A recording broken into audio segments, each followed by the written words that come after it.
Lindsay, did you say we do have a quorum? I don't think we're quite there yet. Okay.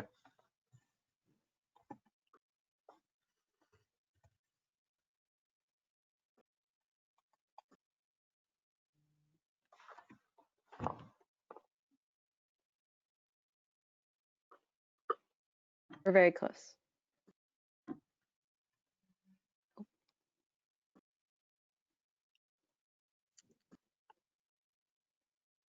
I think we do now. All right. Well, good morning, everyone. Welcome to our CMAP Transportation Committee meeting this morning. What we'll do is, well, first I'd like to call the meeting to order.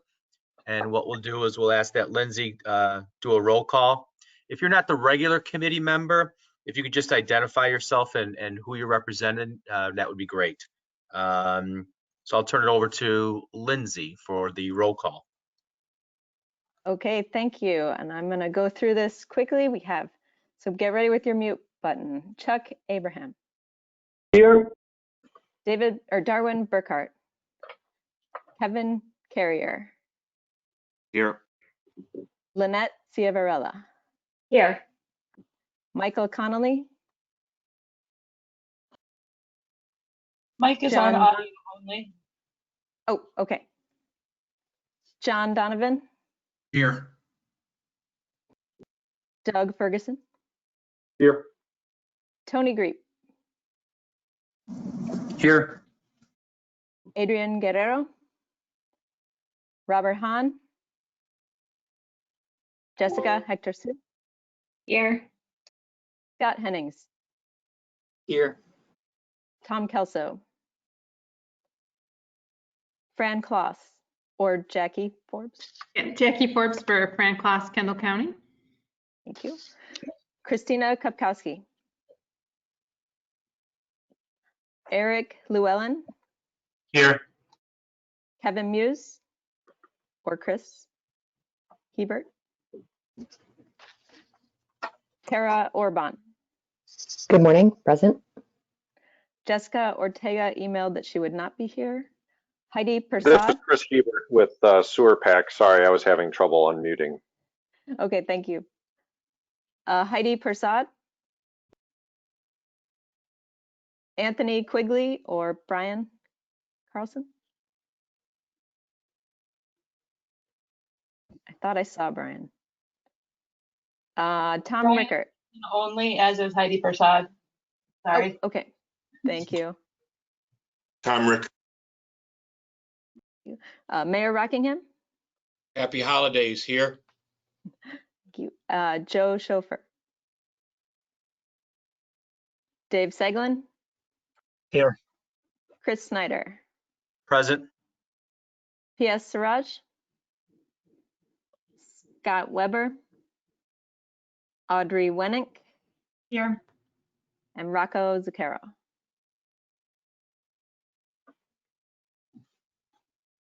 Okay, thank you. So we do have a quorum. Moving on to agenda item 2. I'll read the statement. As permitted by the Governor's Disaster Declaration of November 13, 2020, the determination has been made that an in-person meeting is not practical or prudent for this committee to meet in person. To ensure a transparent and open meeting as possible, we posted the meeting materials approximately 1 week in advance.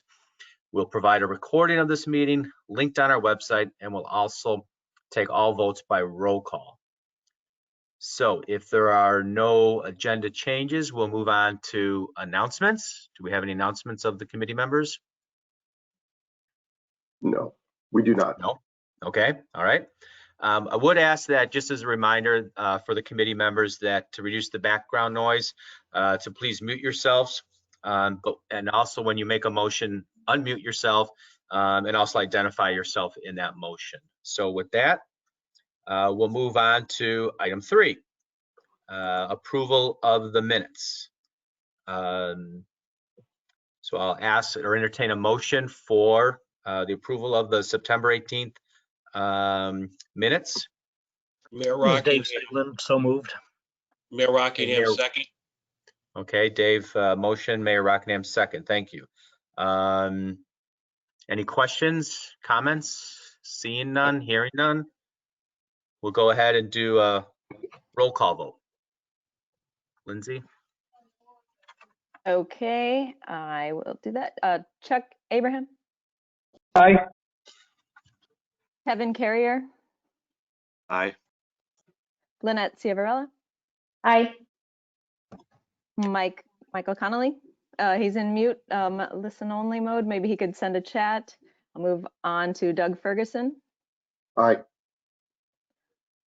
and Jessica Hector Sue, Aye. Scott Hennings, Aye. Jackie Forbes, Aye. Eric Llewellyn. Aye. Oh, sorry, Christina Kopkowski.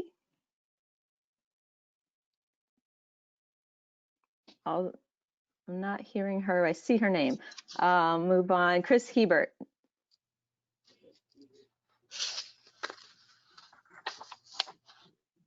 Aye.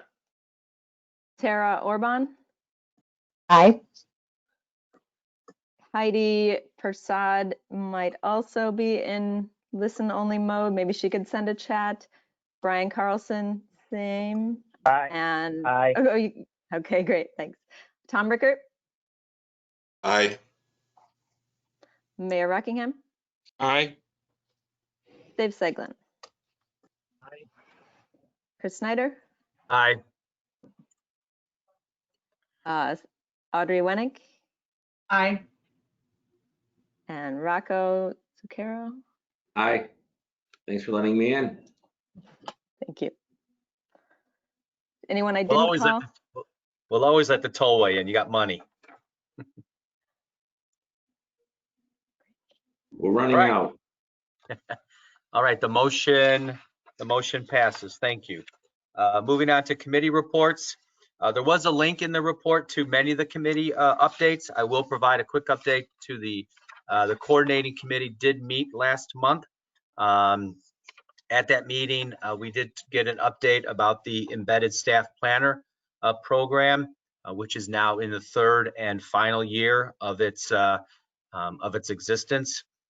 In addition, we did get staff presented on the recent information research on best practices with regard to improving local development incentive programs.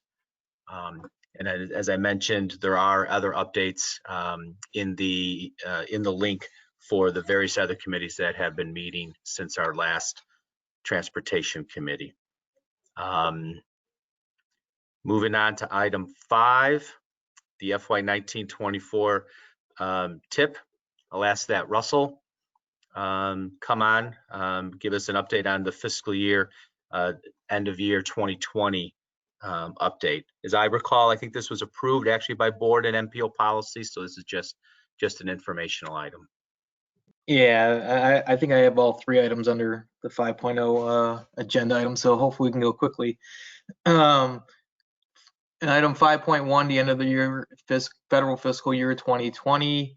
Included in your packet today is a memo that detailed the activities associated with the adoption of the 21-00 tip. As explained in the memo, at the start of each federal fiscal year, TIP programmers review every project in the eTIP database and carry over all active projects, making any necessary administrative updates. This action removes the prior federal fiscal year 2020 and adds a new 5th year 2025 to the active years of the TIP. When these actions were completed in early October, nearly 1,500 projects with a total cost of over $102 billion were included in the new 21-00 TIP. 15% of those funds, $16.5 billion in total, and $7.4 billion in federal funds are programmed from FFY 2021 through FFY 2025. Based on self-reporting by implementers, nearly 95% of the projects are likely to have some influence on federal performance targets, with projects addressing pavement condition, bridge condition, and/or highway safety being the most prominent. Additional details about this action and a link in the full to the full packet details are provided, as I said, in the memo that was included in your packet. And finally, I just want to note that following this action, as the chairman alluded to, the region's Council of Mayors in the City of Chicago submitted TIP amendments to include the local STP projects selected through their calls for the FFY 21 through 25 projects. The CMAP board and the MPO Policy Committee took action at their joint meeting on October 14th to approve these amendments. And this was informational only. Shall I Thank you, continue? Doug. I'm sorry. Yeah, Russell, thank you. Yeah, we'll move on to item 5.2, which is the amendments, administrative modifications to the FY19-24 program. Okay. Also included in your packet today is a memo detailing the 138 TIP changes contained in the formal amendment 21-01 and the 124 TIP changes contained in administrative amendments 21-01.1. As seen in the memo, formal amendment 21-01 resulted in $187.7 million being added to the TIP. The administrative amendments added another $40.2 million to the TIP, for a total net change from all amendments of $227,900,000 being added to the TIP at this time. As shown in the memo, cost changes, added phases to the TIP, and new projects comprised most of the formal amendment changes. The amendments, along with the memo, were posted on December 4th for committee and public review. At this time, staff requests approval of formal TIP amendment 21-01, and I can answer any questions if there are any. Okay, thank you, Russell. Are there any questions of Russell? Hearing none, seeing none. I'll go ahead and entertain a motion to approve the TIP amendment 2101. Tom Ricker. Thank you, Tom. Do I have a second? Tara Orban, second. Thank you, Tara. Motion is second. Are there any questions? I already asked that. None. We'll go ahead with a roll call vote. Lindsay? Okay, and for those who cannot speak, just use the question box to answer. I'll start with Chuck Abraham. Aye. Kevin Carrier. Aye. Lynette Ciavarella. Aye. I believe Mike is on the listen-only mode. Doug Ferguson. Aye. And Jessica Hector Sue. Aye. Scott Hennings. Aye. Jackie Forbes. Aye. Christina, also on listen only. Eric Llewellyn. Aye. Chris Hebert.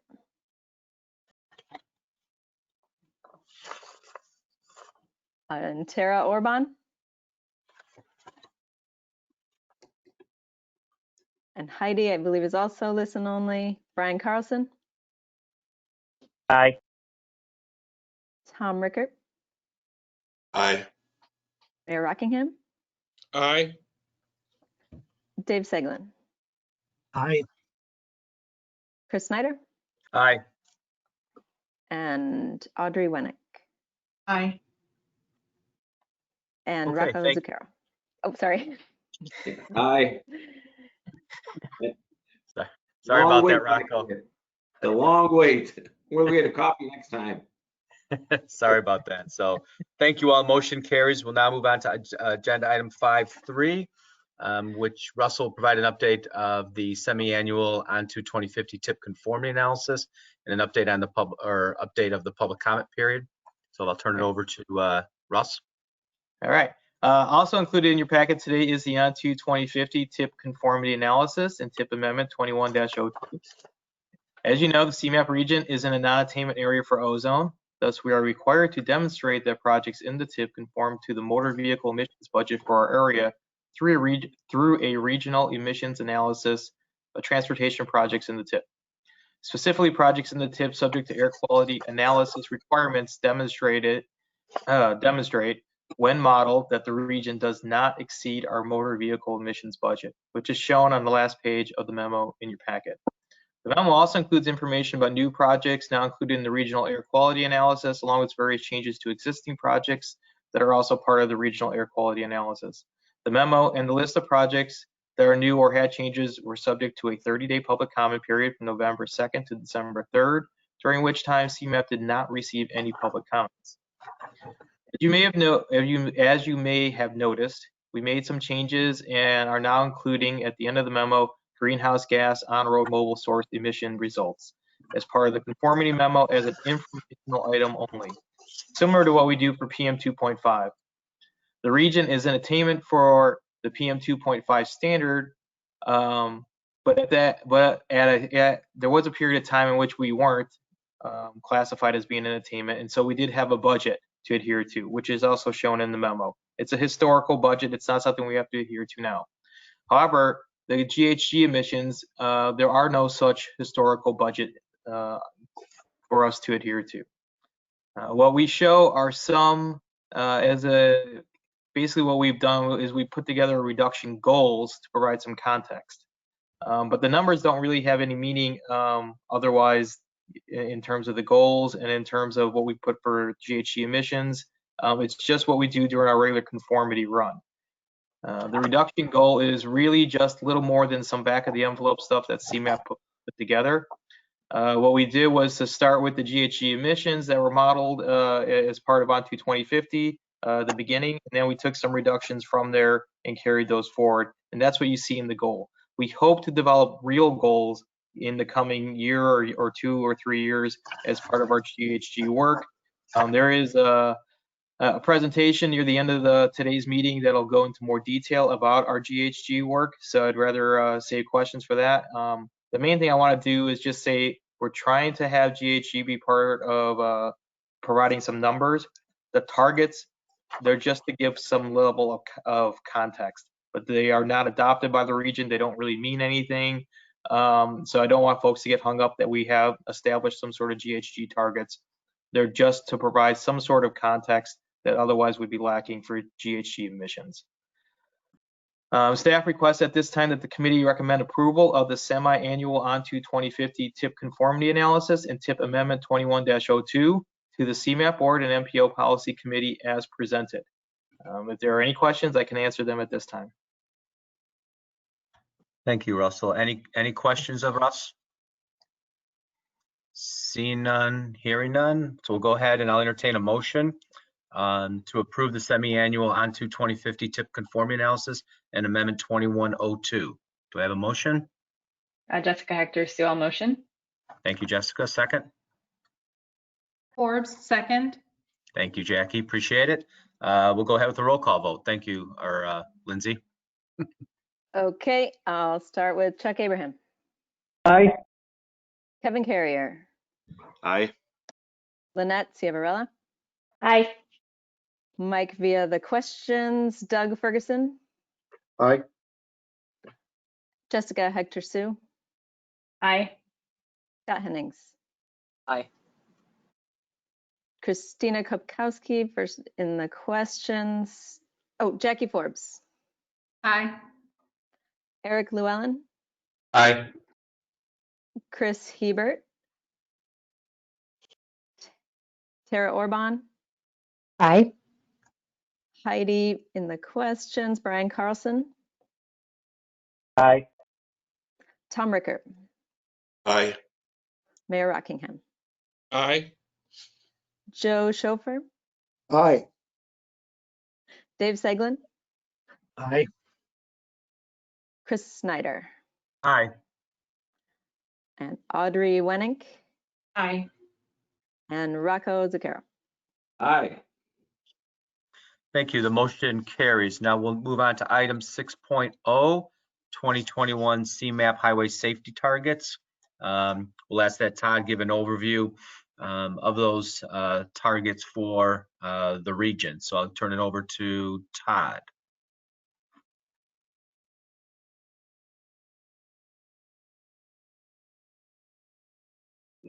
Can everybody see my screen okay? We can. Yes. Great, thank you.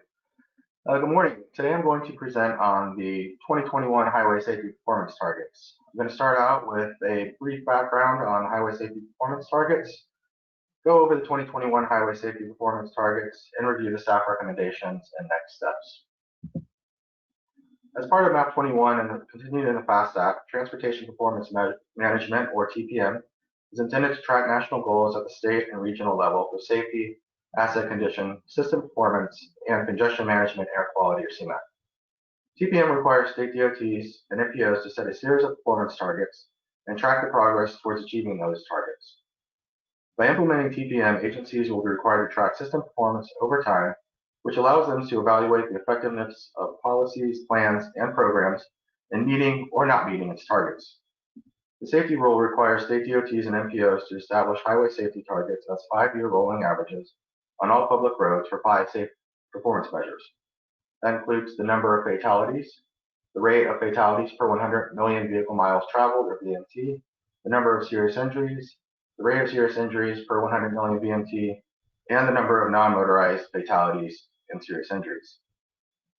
The MPO has 180 days after the state sets its targets to commit to support the state's targets or establish its own targets.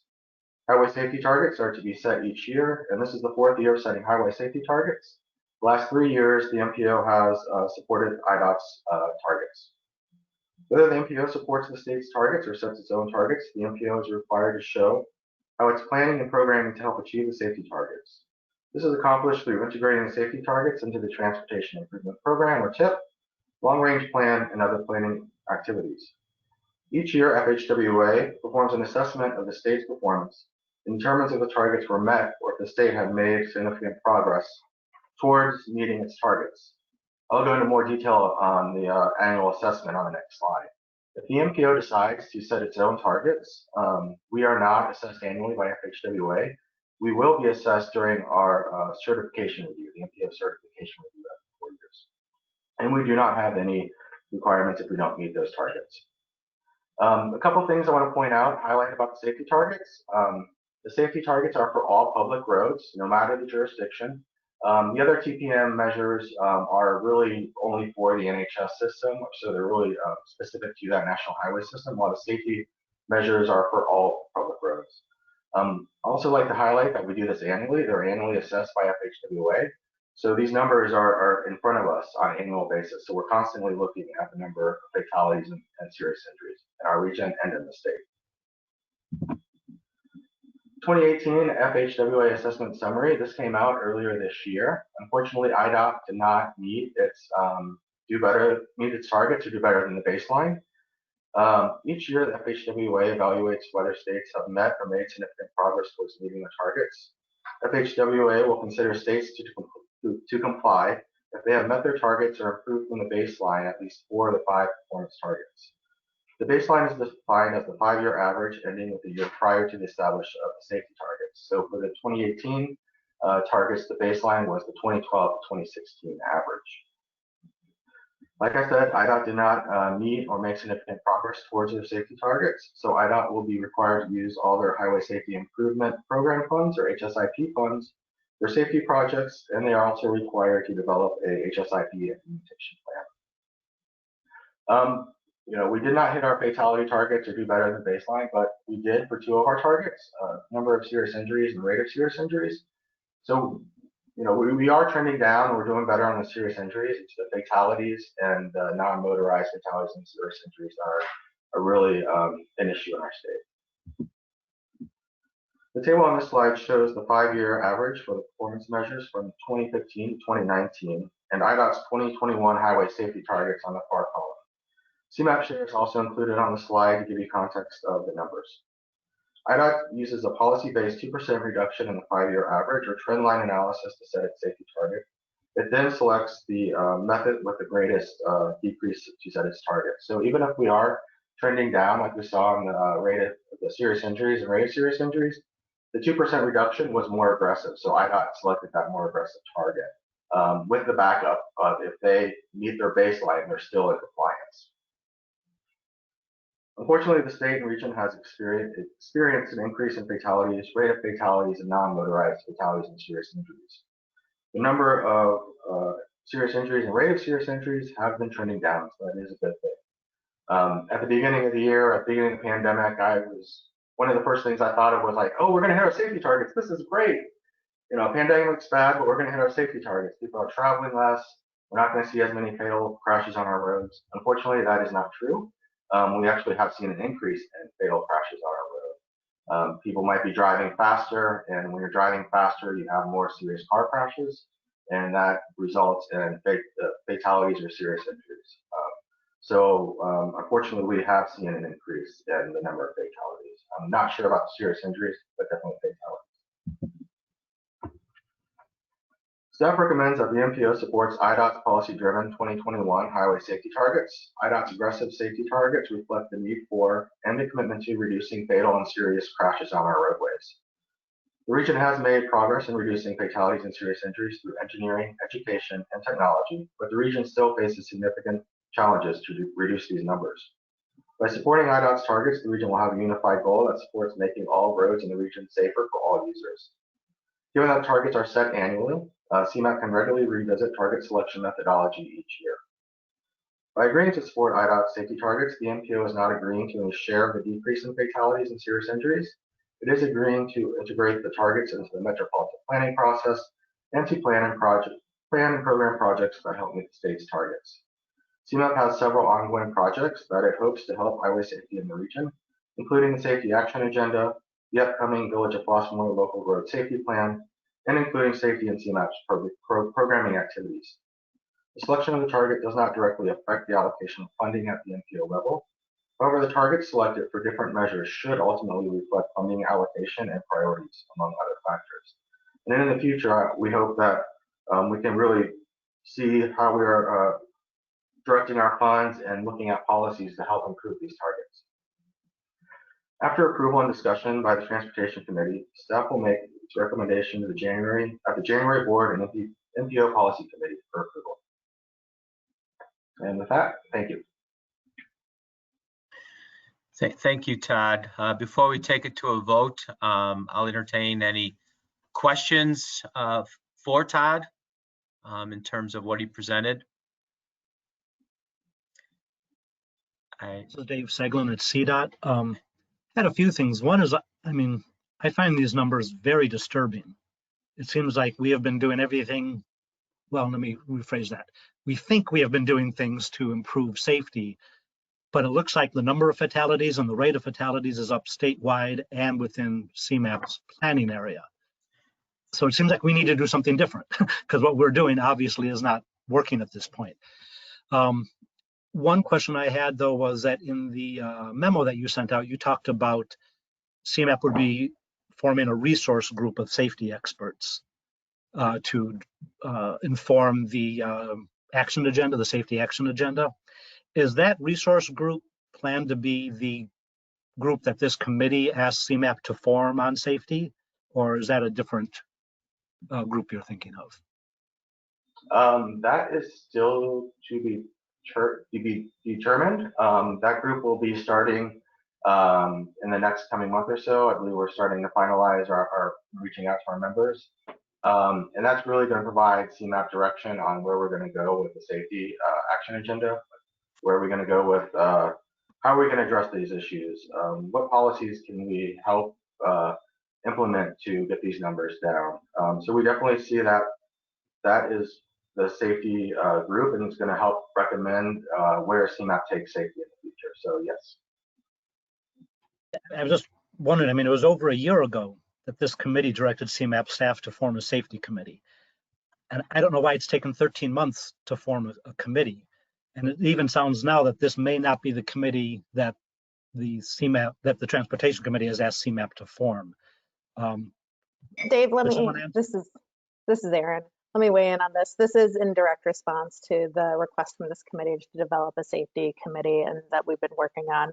So obviously over the last 9 months, we've been focused on working remotely, trying to figure out where we're headed, how we can support our transit partners, how we can support sort of you all through this and budgeting and whatnot. So it's taken us a little bit longer to get off the ground, but I will say that we've done some exciting things. We've made a strategic hire, Vicki Jacobson, who I believe was maybe at the last transportation committee and introduced herself, but we've hired her. She has expertise in working on transportation safety. I think the thing is we want to make sure that we have the expertise on staff in addition to bringing experts into the room to be able to address these things strategically here.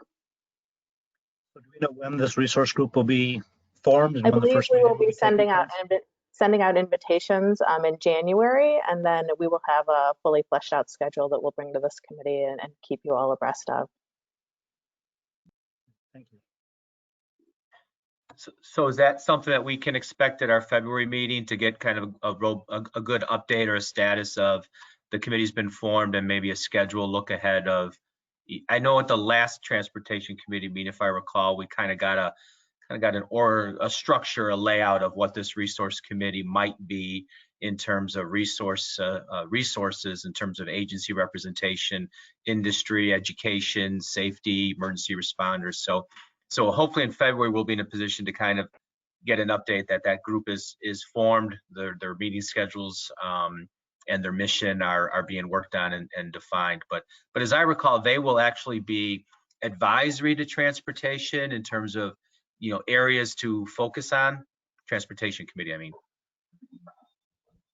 Yes, we can certainly come back in February, and I do believe that, you know, they will be closely connected to this committee and obviously be bringing sort of our detailed work to you all to kick the tires on, because you deal with these issues every day. So that is our goal. Okay. I also want to just give an update. I think I've mentioned it before to this group on this specific topic. DuPage County was one of 4 counties in the state, 8 in the country, that was identified to develop a local road safety plan.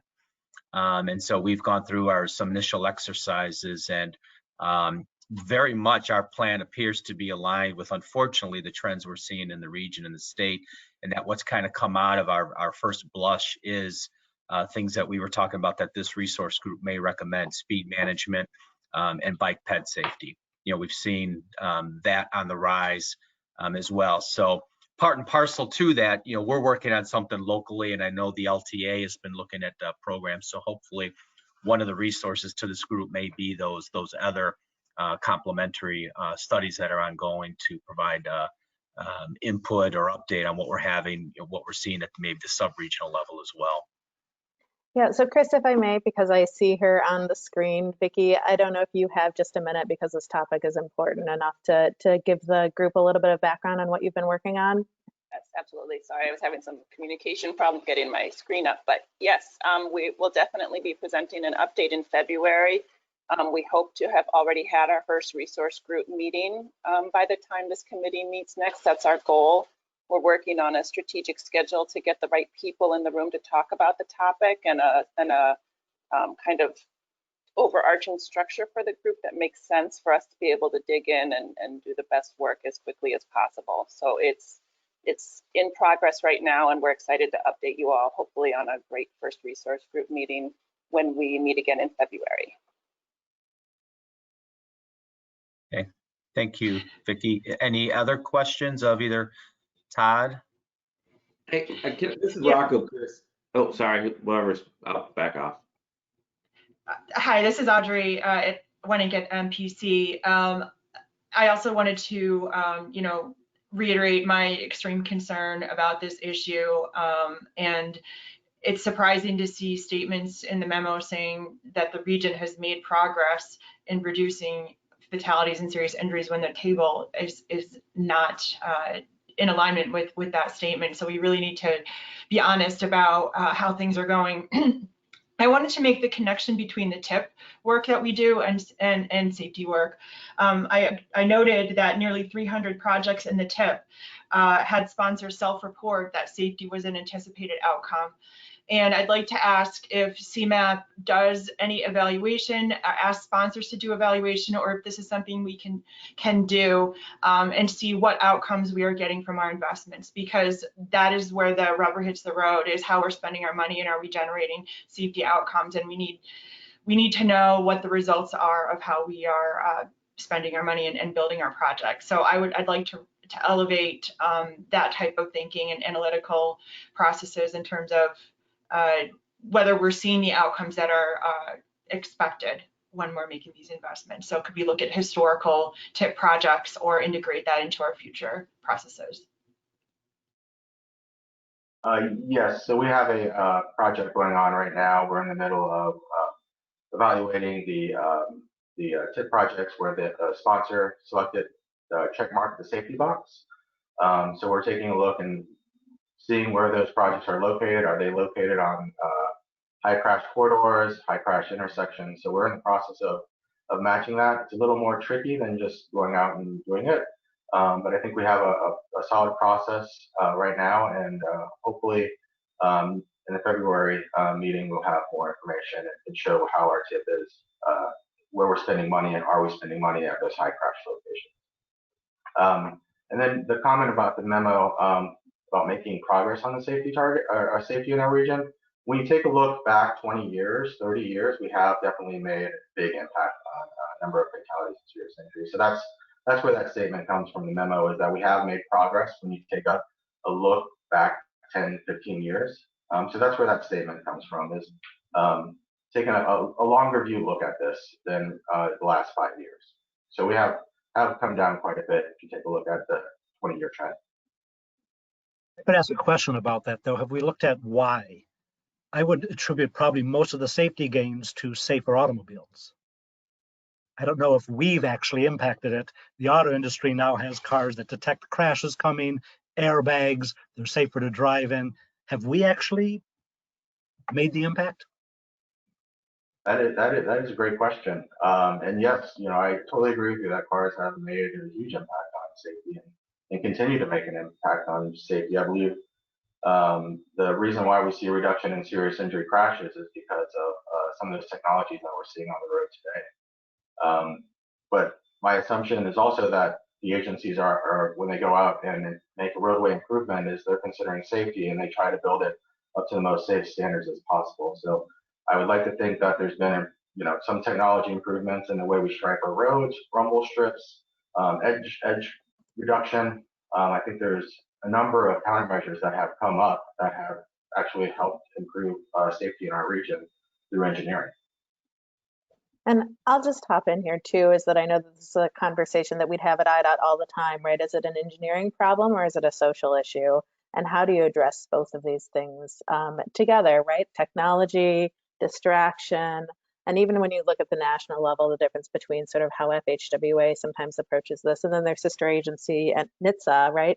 And it really is, I think, both of those things that we're going to have to talk about in concert with one another. I do know that there's some really great examples of what you all are doing when you're looking at fatalities on local roads. And I think through our local safety projects, we want to learn some of those best practices. For example, and then I'll parlay to Rocco because I know he wanted to hop in here. But, I know that the tollway, every time there's a fatality on the tollway, brings a team of people together to talk about, why it happened, how it happened, are there things that they could be doing differently?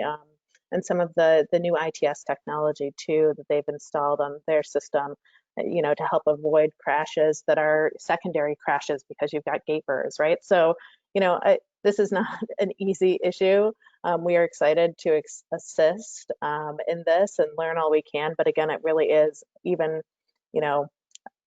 starting your meetings, talking to people, talking to kids about, having your kids in the back seat telling you, Mom, you shouldn't be looking at your phone right now. I mean, it's got to be that sort of level of effort, I think, in order for us to make substantial shifts in this issue here. So with that, I'll be quiet for a minute. If Rocco, you wanted to hop in. Sure. Hey, Aaron, I thought it was interesting you said we at IDOT. Well, welcome to CMAP. My bad. Sorry, CMAP. We at CMAP. Yeah, thanks. I was going to mention some of that on the safety, but I just got a report this week. I think what's really troubling from the report that I saw was the increase in fatalities from people not wearing seatbelts. I thought we were getting beyond that. That was really, disturbing, given especially the, Todd, as you said, lower traffic on our roads and everywhere else. But to see that increase was disturbing. One of the things that we did earlier this year too, and I did a presentation last week to a group. Our Total Illinois State Police partnered with the Illinois High School Education Association, I think in College Education Association as well. Sit Tight, Stay Safe program, basically we're going to get in at the high school level to let high school drivers know what to do if their car breaks down. Just stay in your car, don't get out. How long, visually showing how long it takes for a car or even a truck to stop. What that distance is before they see you and how long it takes them to stop. So, we're going to try to hit it from the high school education on up as far as safety goes. Like I said, that was disturbing about the seatbelt usage. Again, thought we were beyond that. And then the presentation I did last week, and I guess this is maybe an awareness for all of us. If you do see a car or vehicle broken down on the side of the road, there are things that you can do to help while you're still going through on your trip. You could call star 99, help that person out. Don't let that person be stranded on the side of the road. Just say, good luck for them. There are things that we can do. And that's what, when I did this presentation, that's when I realized people don't realize that there are things you don't have to call 911, the emergency number. You can call star 99. It's again, roadside assistance program. IDOT's got their help trucks out there. The Toyas are help trucks. That's what these people are trained to do. So I think there's a lot more education and awareness that has to happen. And there's things that we could be doing too to educate people. Roadway designs and things like that. But there's more that I think can and should be done on the personal level. So that was just something I just wanted to share. Thank you. Thank you, Rocco. Is there, Todd, real quick, there was a reference, you made it and I read it, just to clarify, and more of an FHWA requirement, because the state was not and did not meet the standards, there was a reference to doing a plan and funding. Now the funding is finite, and my understanding is that all their funding goes, all their safety funding goes to safety. So is there any other thing that the state is being asked or required to do above and beyond what they've been doing already? No, just the developing the HSIP implementation plan. I'm not sure exactly what exactly goes into that plan, but we're going to follow up with IDOT and Bureau of Safety and see if they're working on it and what exactly are they doing. So yes, that's one thing they have to do. And I don't know if they're going to have to do that every year, because I don't know if they're going to hit their target next year. Are they going to have to come up with a new plan, or are they just able to just update the original plan that they're doing this year? But that's the additional thing they'll have to do, other than the thing they're already doing, which is spending all their money on safety. Okay. Are there any other questions? I see none. So I think what we have to do is, let's see, Todd gave an update. So I think I'll entertain a motion to approve the 21 safety targets as presented, which is essentially adopting the state targets, if I could summarize. So do I have a motion? Tom Rick. Thank you, Tom. Second? Kevin Carrier. Second, Kevin, thank you. Lindsay, can we do a roll call vote? Okay, Chuck Abraham. Aye. Kevin Carrier.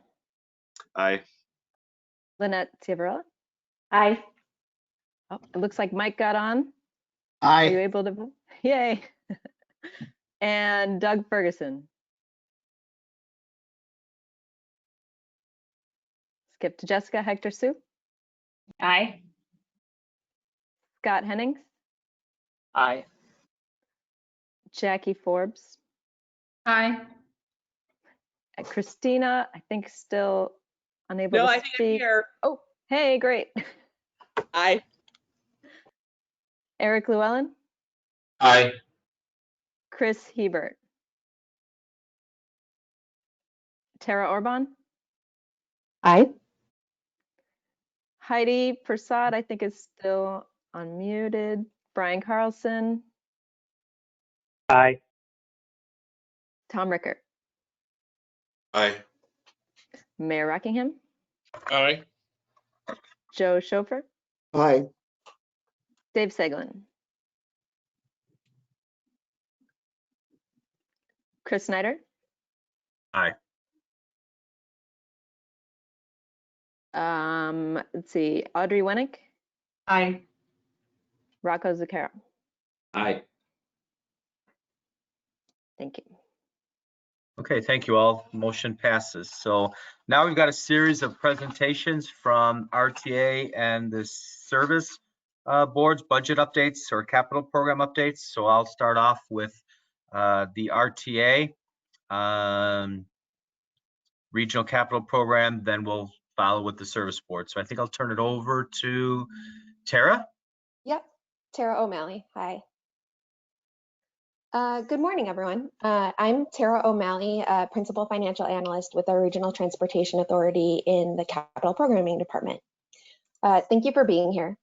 I'm pleased to be here presenting RTA's 2021 to 2025 capital program. You may recall that Tatiana Jane, Manager of Capital Programs with the RTA, presented information on the capital program early in 2020. And Jessica Hector-Sue, Director of Planning and Market Development at the RTA, also on this committee, presented information about the capital investment framework over the summer. And I'm pleased to be here to provide you an update on both of those now that the regional budget is out for comment. The RTA capital program process is governed by the RTA Act and includes the capital programs for CTA, Metra, and PACE. As in previous years, RTA and the service boards worked collaboratively to set the funding amounts. The estimates for federal formula funding in this 5-year program are similar to previous years with a modest 1.5% growth. Consistent with prior years, all projects need to be consistent with goals and objectives with RTA's strategic plan titled Invest in Transit. Next slide, please. Our 2020 program is $6.351 billion. New this year, the 5-year capital program is also presented in 3 ways. By a set of specific priority projects identified in Invest in Transit that will be advanced with additional funding. We also are presenting information about regarding the core requirements the transit agencies must fulfill. And finally, by Invest in Transit's 3 strategic goals for the 5-year time frame. Due to the continued development of performance-based programming guidelines and the discussions around the draft investment framework, the decision was made to allocate 2025 state pay-go and federal formula funding in a regional set-aside pending the establishment of a new process for allocating these funds within the context of recovery strategy in collaboration with the service boards and adopted by the board. Next slide, please. Let's take a look at a measure we're familiar with, the 2021 to 2025 capital program funding allocations. It includes a mix of federal, state, RTA, and local sources totaling more than $6.3 billion. Funding is divided as follows: 53.0% federal funds, 34.8% state, of which 17.9% are state pay-go funds and 16.9% are state bond funds.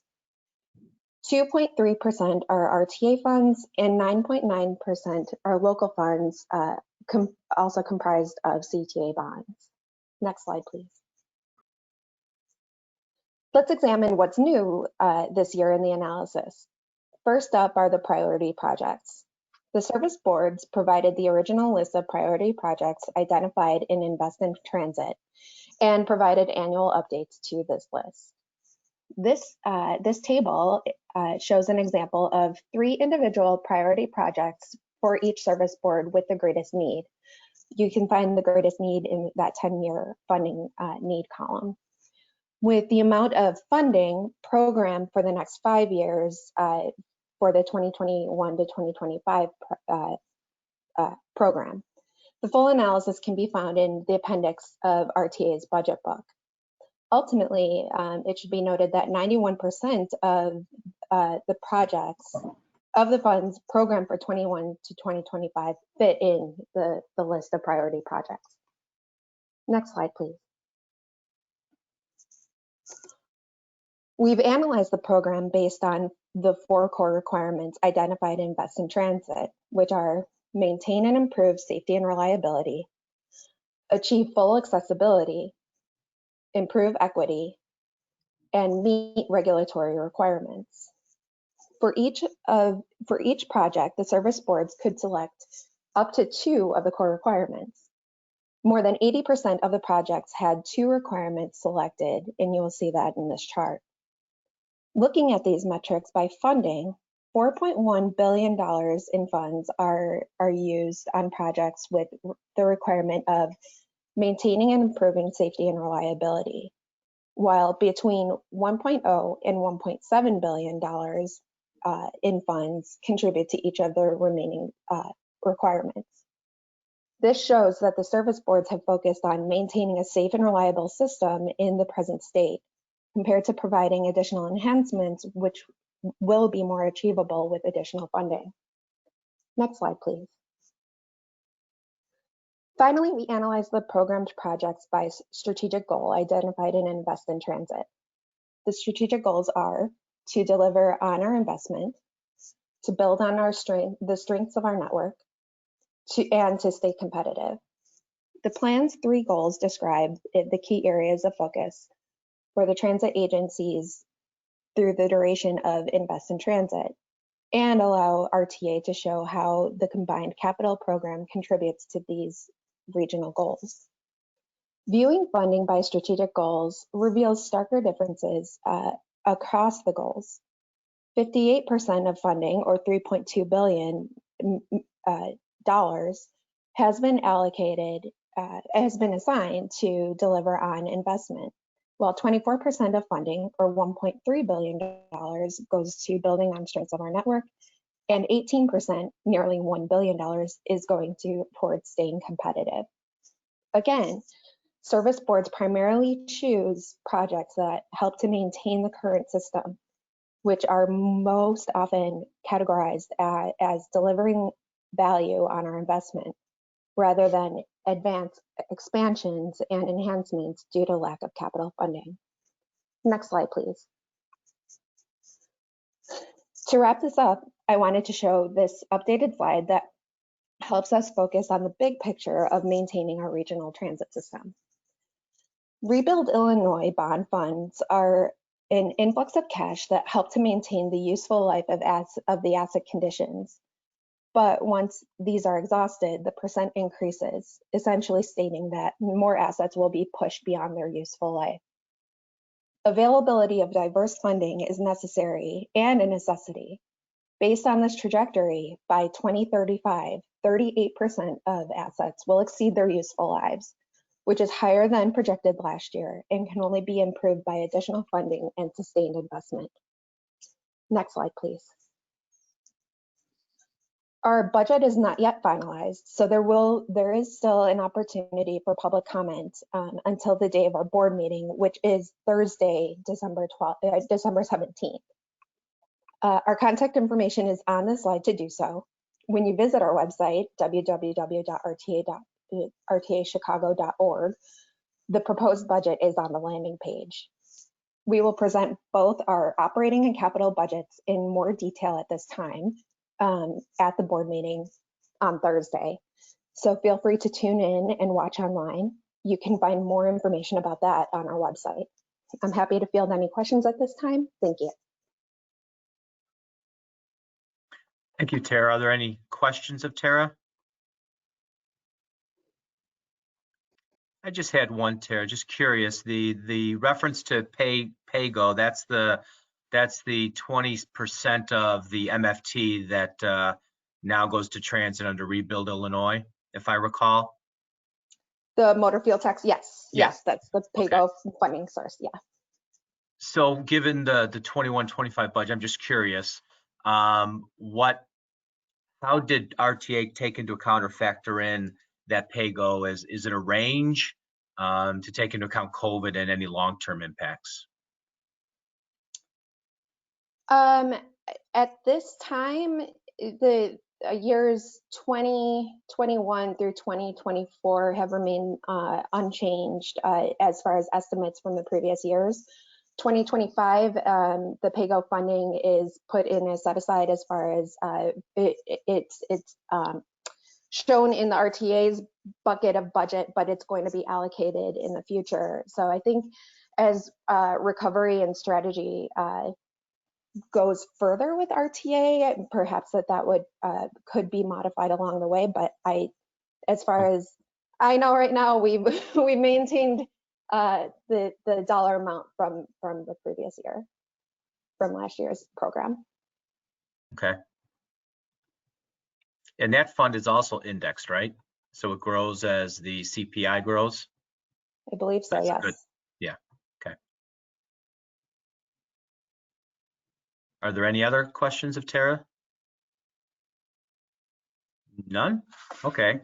Well then, thank you. Thank you, Tara. Thank you, We'll Pat. we'll now move on to Metra's capital program, 2021-25 capital program. So I will turn this over to Dustin. Good morning. My name is Dustin Clark. I'll be presenting Metra's 5-year capital program today. I'm a program coordinator in Metra's Strategic Planning and Performance Division and work under Holly Waters and Lynette Severella, our division's director. Next slide, please. Our capital program is built each budget year with these guiding principles in mind. We utilize data sources that are curated and updated as part of our activities to implement transit asset management, abbreviated as TAM. Our capital projects are prioritized to make our system more accessible, increase mobility throughout the CMAP region, to reduce our system's state of good repair backlog. And the capital program guiding principles are as listed on the slide. This year, our investment prioritization process was bolstered with updated asset condition assessment data that provided the most robust qualitative data set to date for our investment prioritization process. These capital program guiding principles are in concert with Metra's mission and our agency's strategic plan that was passed in 2018, as well as RTA's Invest in Transit plan and our regional comprehensive plan on 2050. Next slide, please. Our 5-year capital program lays out anticipated funding sources over the next several years included in this table. These sources will finance more than 110 capital projects.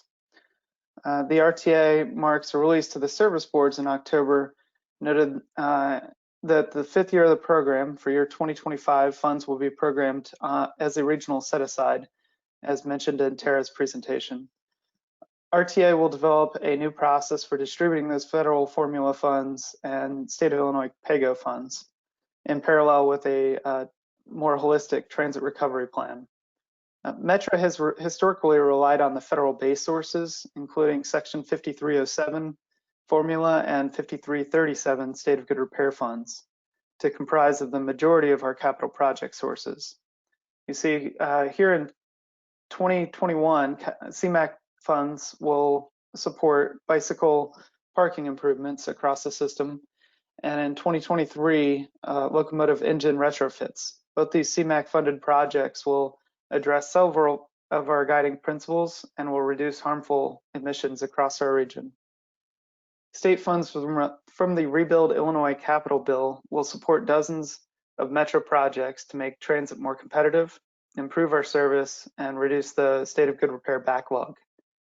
These funds are significant enough to eclipse the federal formula funding total in this 2021 to 25 capital program. RTA bonds are programmed in 2023, 130 million, will fund the purchase of new gallery cars to replace our decades-old gallery cars, dating even back as far as the Eisenhower administration. RTA ICE funds will continue to support Metra's innovative technology purchase and demonstration testing. And one of the few opportunities we have to supplement this program is to apply for and successfully earn discretionary grant awards. Our division manages these discretionary grant applications, and successful applications are applied later to the program with a capital program amendment. Last year, the 2020 capital program was amended to add more than 23 million in new funds from these competitive grant awards, including 800,000 from Invest in Cook, 600,000 from US EPA's Diesel Emissions Reduction Act, 9.5 million in STP funds, and 12.4 million from the FRA's Federal State Partnership Program. Next slide, please. Our capital projects are listed in 6 asset categories. The majority of the funding is programmed for rolling stock, for passenger cars and locomotives, totaling nearly 47% of the 5-year program. Bridges, track, and structure have nearly 10% of the funding, and it is notable to mention that $220 million was programmed in this asset category last year. Signal, electrical, and communications is about 16% of the program, facilities and equipment 9%, stations and parking 13%, and support activities are about 5%. Full details are provided in Metra's budget book document. Next slide, please.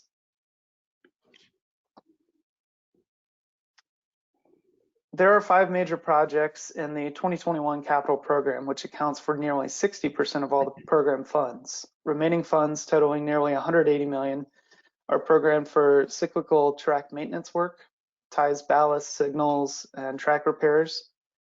And these major projects that we highlight here include rolling stock replacement and rehabilitation programs, funding for stations, equipment, and bridges. Next slide, please.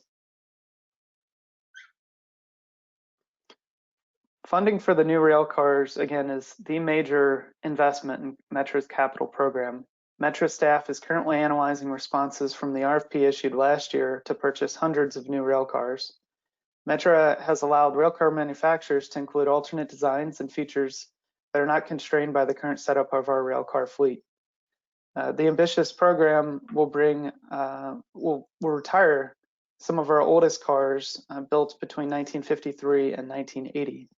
This chart illustrates the condition rating of the 855 rail cars in our fleet. And condition ratings are based on the federal TAM rule and Metra's TAM plan, ranging from 5 at the high end or excellent to 2 marginal and 1 poor, which is beyond useful life. The red dashed horizontal line in the middle of the chart sets the current condition baseline, in which 43% of our railcar fleet is currently in marginal or poor condition. It goes unsaid finding replacement parts for 40 or 50-year-old railcars is difficult, and this priority project will drastically increase customer comforts and improve our own operational efficiencies. Next slide, please. Metra has contracted a project management oversight team, or the PMO, as we're calling it. The PMO is a force multiplier to assist Metra staff in administering new projects that were funded and programmed thanks to the significant influx of Illinois capital funds from Rebuild Illinois. An RFP for PMO services was issued in March. The Metra board approved the contract with WSP USA Inc. in August, and notice to proceed was issued in September. The WSP staff has moved into Metra's 547 Jackson headquarters and has begun to assist Metra staff. WSP has assisted the largest transit systems across the U.S. to implement capital programs and major projects, including BART in the Bay Area, Washington Metro, and the MBTA in Boston. And next slide, please. The remaining 6 slides in this presentation provide a high-level overview of our capital projects programmed in 2021. A slide for each of the 6 asset categories will highlight a few of the major projects, and this first slide shows our rolling stock projects. As mentioned a few slides back, Metra is moving forward with the new car procurement, for which $53 million is programmed in 2021. Metra crews will continue to take on car and locomotive rehabilitation projects and upgrade projects. Next slide, please. Metra is programming $48 million for 26 projects in the bridges, track, and structure asset category.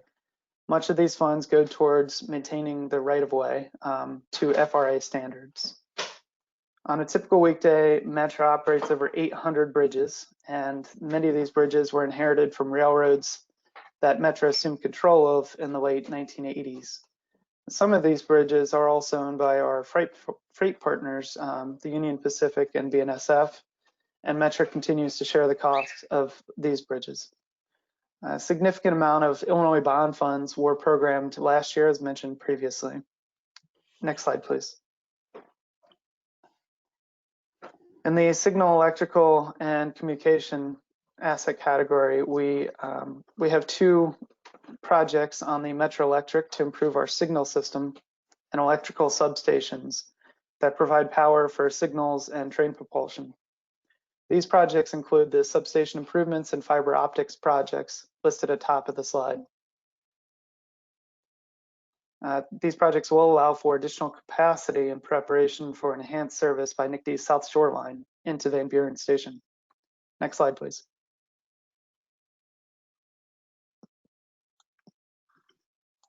Could you advance the slide to facilities and equipment?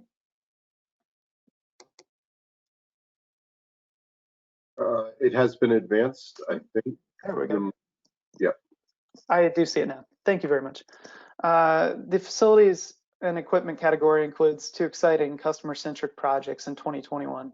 Funding for new ticket vending machines will ease the ticket purchasing process for customers and extensively expand these machines across our system. Another project, which we list as TroyNet at the bottom of the slide, will fund the design and initial rollout of Metra's next generation of customer information video display boards. These 2 projects will drastically improve the customer experience and serve as a means to improve accessibility and mobility. Next slide, please. In stations and parking category, we are programming nearly $50 million for 15 projects. Major projects include the complete rehabilitation of the Van Buren Street Station and the 59th Street Station, University of Chicago. As depicted in the rendering at right of the slide, the 60th Street Station will be reopened for the first time in nearly 4 decades, and the station will be accessible for the first time since passenger rail service welcomed visitors to the 1893 World's Fair. The rebuilt station will be just a short distance from the Obama Presidential Center. Next slide, please. Our support activities category funds administrative activities and preliminary engineering studies that are integral to implement the capital program and construction projects. In 2021, we continue to fund our transit asset management project. A committee of Metra's subject matter experts from each department are working with consultants to improve our asset data standards and to update our TAM plan. Next slide, please. And this concludes the presentation for Metra. We thank the Transportation Committee for your time and hope your family has a safe and happy holidays. I'd be willing to field any questions at this time. Are there any questions for Dustin from the group? Yes, this is Audrey from MPC. I did have a question. So I think it's important to remember that we are having the other side of the coin, which is the operations budget impacts that have been dramatic for, as we know, for all the transit agencies. And we know that Metra has presented a budget with a $70 million hole in it next year in terms of operations. I'd like to know if you are currently planning for contingency plans that might include reallocation of capital in order to keep the system operating while we are in recovery. So, hey, Audrey, this is Lynette. I will field that question because that's actually more of an operating question than a capital question. So, no, at this point, we are not looking at taking any capital dollars to fill the gap on the operating side. Now, that's what I say now. I can't guarantee what is going to happen when we go into the new year and where things will end up. Clearly, we do have the gap. We have a plan for plugging the gap for now, and we are hopeful that there will be some additional funds coming to us and to the region for transit, as well as for other folks as well, a relief package. So we will wait and see how that all shakes itself out. But at this point, we are moving forward with the capital projects. And actually, we've been able to advance some capital projects in 2020 just because of the lower volume of service that we have on the rails.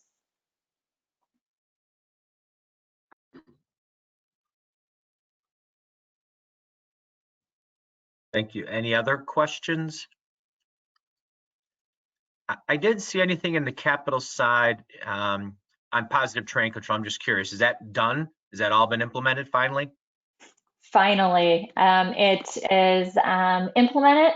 We are moving forward. You will see a small line item in the capital program related to PTC. We've got all the equipment in, and as you can imagine, there is going to be a huge capital investment to maintain all of that.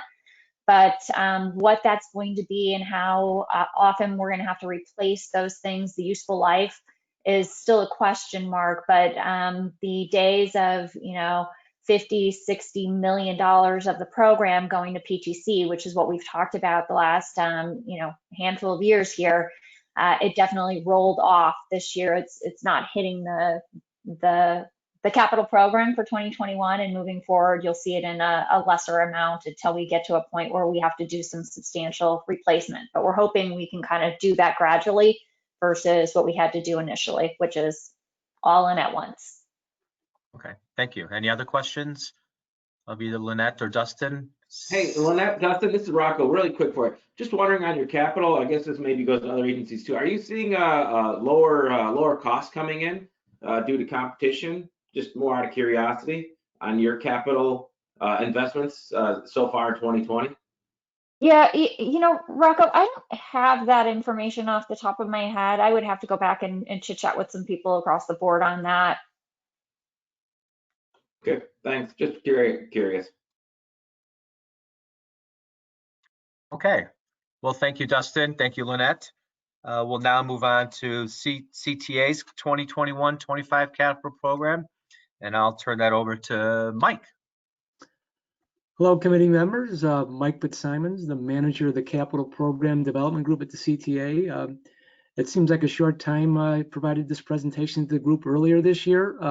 Things have changed, of course, with the pandemic. So our capital program is progressing, but it's been a little bit slower than normal. We have total investment proceeds of $3.4 billion. It is a 5-year plan. I would say with one qualification here, I think Tara from RTA has mentioned that. It's really a 4-year plan. We have 4 years of funds in the capital program. We have the 2025 program. Those funds, the formula funds and the state MFT funds have been set aside for now. We can go to the next slide, please. And what does our $3.4 million consist of? It's basically 3 sources. Our federal program, we have a competitive part of that. We have our core capacity funds, which are meant strictly for the RPM project. We have a CMAP program where we're funding 2 key projects. One of those projects is a future procurement of electric buses. In addition, we'll be implementing a number of bus slow zone improvements, working in conjunction with CDOT, where we'll be doing bus priority treatments on the highest priority routes for the CTA. We additionally get transit security grant funds each year, approximately about $6 million plus for the CTA. In addition, we get a much larger amount that we transfer over to the Chicago Police Department for police security services for the system. And we have a smaller amount of federal surface transportation program funds that are allocated for the Austin Green Line Station renovation, where we'll be making a number of vertical accessibility improvements, making that station ADA accessible. What do we do with our formula funds? Well, one of the main components of our formula funds is servicing our existing debt.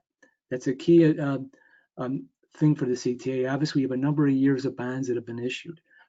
In addition, the next biggest component of that federal program, we're investing in our fleet to the tune of about $463 million. There remains a smaller balance that we invest in track, facilities, and power. So what does our state program consist of? Of course, we have a state bond program and we have a motor fuel tax program. I'll talk about that a little bit more in a moment or two. Our other main source is our CTA bond program. We've been doing that, like I'd mentioned, for a number of years now. What are we doing with our bond funds in the next 5 years? We will allow for the Red Line Extension project to continue in the project development phase by funding that. We will permanently finance our ground transportation tax program of projects with a bond issue, and we'll fund the remaining local share needed for RPM. And of course, there are a number of other key projects that will be funded. Next slide, please. What we have here is we have 2 pie charts. The The pie chart on the left are our sources, and it kind of confirms what we've already talked about. If you look at the right-hand side of that pie chart, you'll see the federal sources, the bluish, purple, and green, red. That makes up our formula program at 5307 and 5337, and of course our core capacity. Smaller half of the program is our locally sourced funds, our state program and our CTA bond. The pie chart on the left, which shows our uses, what do we invest these funds in? This is an ongoing theme with the CTA over the last couple of years. We have basic commodity type needs. We're investing heavily in our rail lines. We're providing a small bit of money for Your New Blue to complete the funding for Your New Blue. We're also providing that previously mentioned funding for RLE, and we'll provide the last installment of funds that are needed for RPM to completely fund that project over the duration of the 5-year capital plan. We're also investing in our bus fleet. Of course, we're investing over $400 million in bus rolling stock, $700 million in the rail rolling stock. And then our other big component, I'm going back to the common theme here, we have under system-wide miscellaneous, we have our debt service. It's approximately $850 million over 4 years. Over 5 years, that comes out to about $1 billion. Okay. Next slide, please. So what are we investing our state funds in? Now, of course, we expect the motor fuel tax receipts to provide us approximately $710 million over 5 years. CTA's made a commitment to use the state pay-go funds to invest in capital maintenance projects, touching all the major maintenance groups at the CTA. This will continue from year to year. I'll talk about that a little bit later too. What are we investing our state bond funds in? We're investing in vehicles. We're investing in maintenance facilities, specifically where we're going to construct a new non-revenue rail vehicle shop. This is going to replace the former shop that was demolished a number of years ago. Currently, these folks are located up at Skokie, and this is not ideal. So they need a new facility for the non-revenue vehicle equipment. We continue to invest in our all-station accessibility. We're going to renovate a number of stations with the state bond funds. We're making ADA accessibility improvements will be a part of that. We're going to renovate the Austin Green Line station, the California Blue, Montrose Blue, Racine Blue. In addition, we have an elevator program where we're going to fund up between 18 to 20 elevators over the 5-year period, either rehab or replace those elevators. We're renovating Cottage Grove Station on the Green Line. We're investing in track and structure. We're targeting the Forest Park Blue Line track renewal for the segment between Halsted and the Illinois Medical District Station. We're going to reconstruct the Harlem Station bus bridge on the O'Hare Blue Line. We're currently planning for improvements on the Green Line stations and track for both the west and the south branches. We're investing $164 million in traction power upgrades on the O'Hare Blue Line. Specifically, we're going to construct new powering substations at Berry and Damon, and also construct a new tiebreaker house at Canal. In addition, we're going to build a new substation building at Morgan on the right-of-way on the O'Hare Blue Line, and also do traction power improvements on Hermitage. All of these improvements are meant to increase the train throughput and powering capacity on the O'Hare Blue Line, and specifically to allow those new 7000 series rail cars to operate on that rail line. Next slide, please. So we just talked about the state program. What's different? We're kind of in a transition at the CTA with the state program. When I last talked to the group earlier this year, we had a state bond program that funds were distributed over 5 years. There was a decision made to advance these funds, about $600 million from the 5-year capital plan into 2020. So it reconciles to a grant the CTA recently received, an award of $825 million of state bond funds. What are these state bond funds funding? You can see these where the cells are highlighted in blue. These represent all the budgets and the projects tied to this state grant of $825 million. And there is the important strategically key projects such as investing in our rail fleet, funding our all station accessibility, doing track structure and station renewal on the O'Hare Blue Line, and also the Forest Park branch of the Blue Line, and those previous mentioned Green Line improvements. Now, why these projects are funded in a 2020 grant, they'll be implemented, planned, and completed over the 5-year duration of the capital program. So these are a key component of CTA's capital process is moving forward. So what is in the state program at this point for the 2021 through 2025 program? It's those projects, those cells shaded in green there. We have a project that will allow us to contract for an additional 156 rail cars, new 7000 series rail cars. In addition, we'll be doing those previous mentioned construction of those new power substations on the O'Hare Blue Line at Berry and Damon. Next slide, please. And we mentioned the state pay-go projects, the importance of those state pay-go projects. CTA is a robust capital maintenance program where we're going to invest $140 million each year of the 5-year plan. And what is this work doing? This is work where the maintenance groups will be doing work on our assets between the interval cycles of the overhaul, the rehab, and the replacement of assets. This will also allow CTA to make some headway in the deferred backlog of over $13 billion. But more importantly, it will allow the assets to hopefully operate in a more efficient manner from the beginning to the end of their life. Next slide, please. Of course, we continue to fund our 3 major projects. Your New Blue, we're approaching a $500 million investment. This started in 2013. It's been a while. We're now into the final stages, at least for funding we are. And as I said, it's about a $500 million investment. We completed renovation work on 14 stations now. We've completed the elevated work on the Milwaukee line. We've recently completed the substations upgrades for East Lake and Milwaukee. Meanwhile, we have signal work going on between O'Hare and Jefferson Park. This continues through 2021.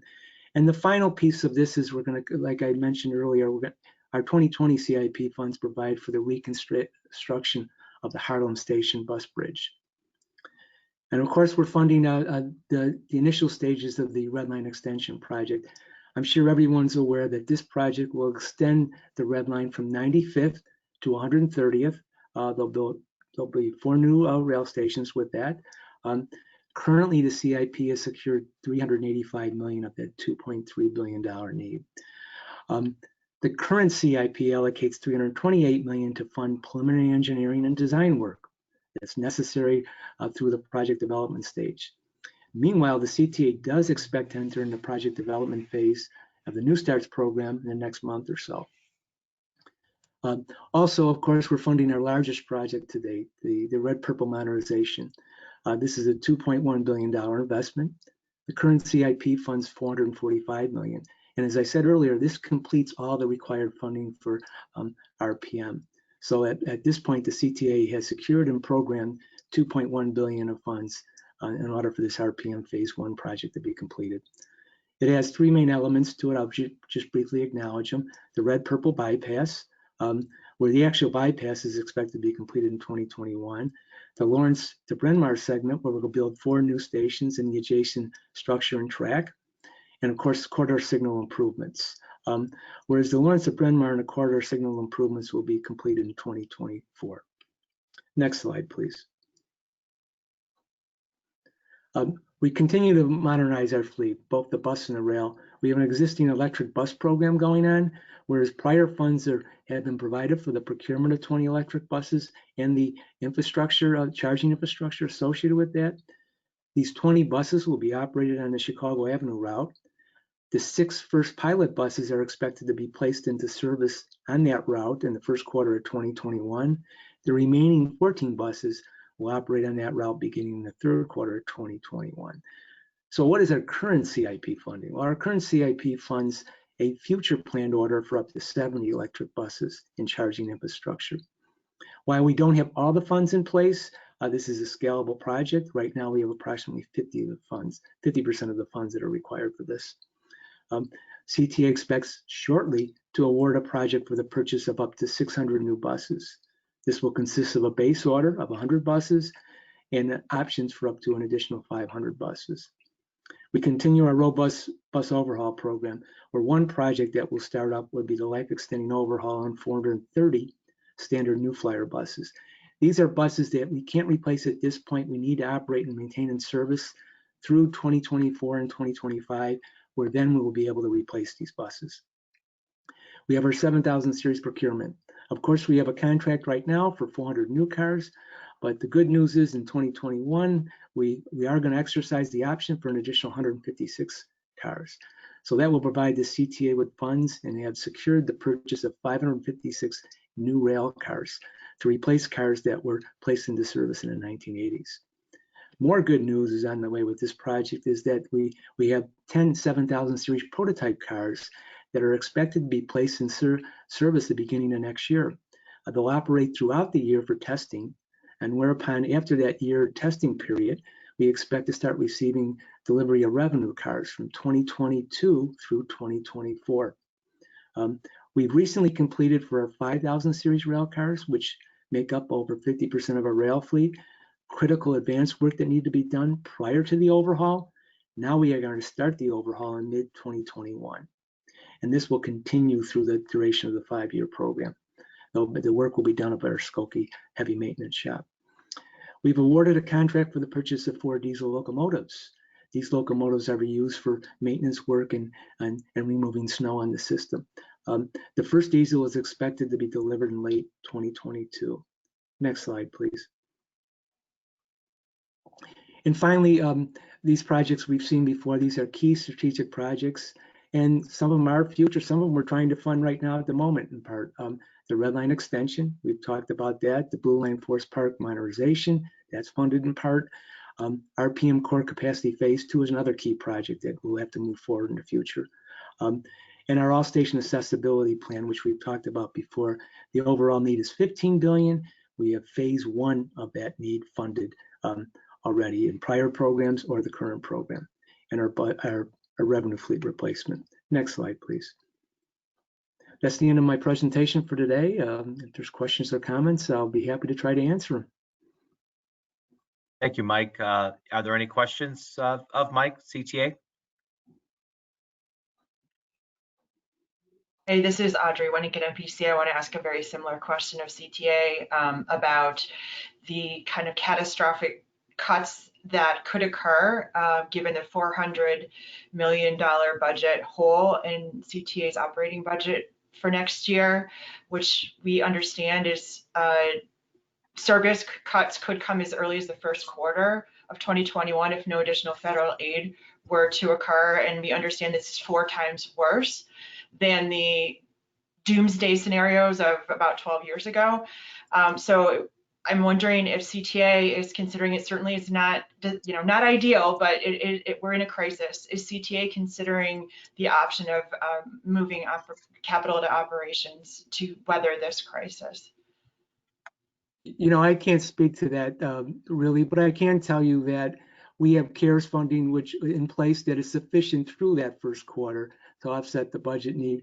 After that, obviously there's scenarios in play that the executives would have to make that decision on what that would look like. But it is substantial, and it is, from my experience, I've been here 25 years at the CTA. This is not doomsday. This is something dramatically different and could be much more substantial. We just starting the second quarter, the funds are not just there to maintain our operations. We'll have to find a way to do that. Maybe Mike will have a comment on that.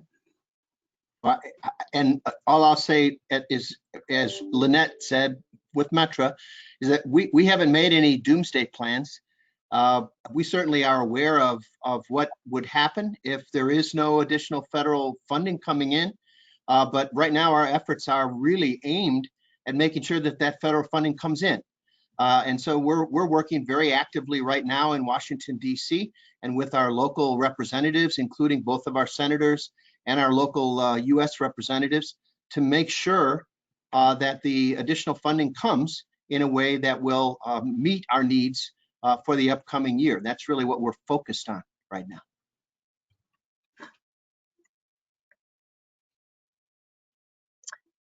Thank you, Mike. Mike's, plural. Any other questions? None?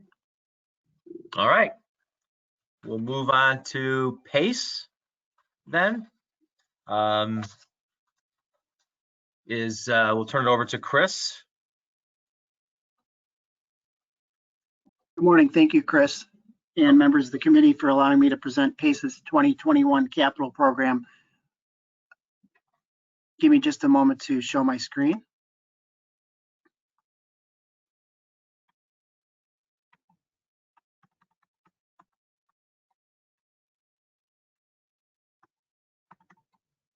Okay, can everyone see the slides?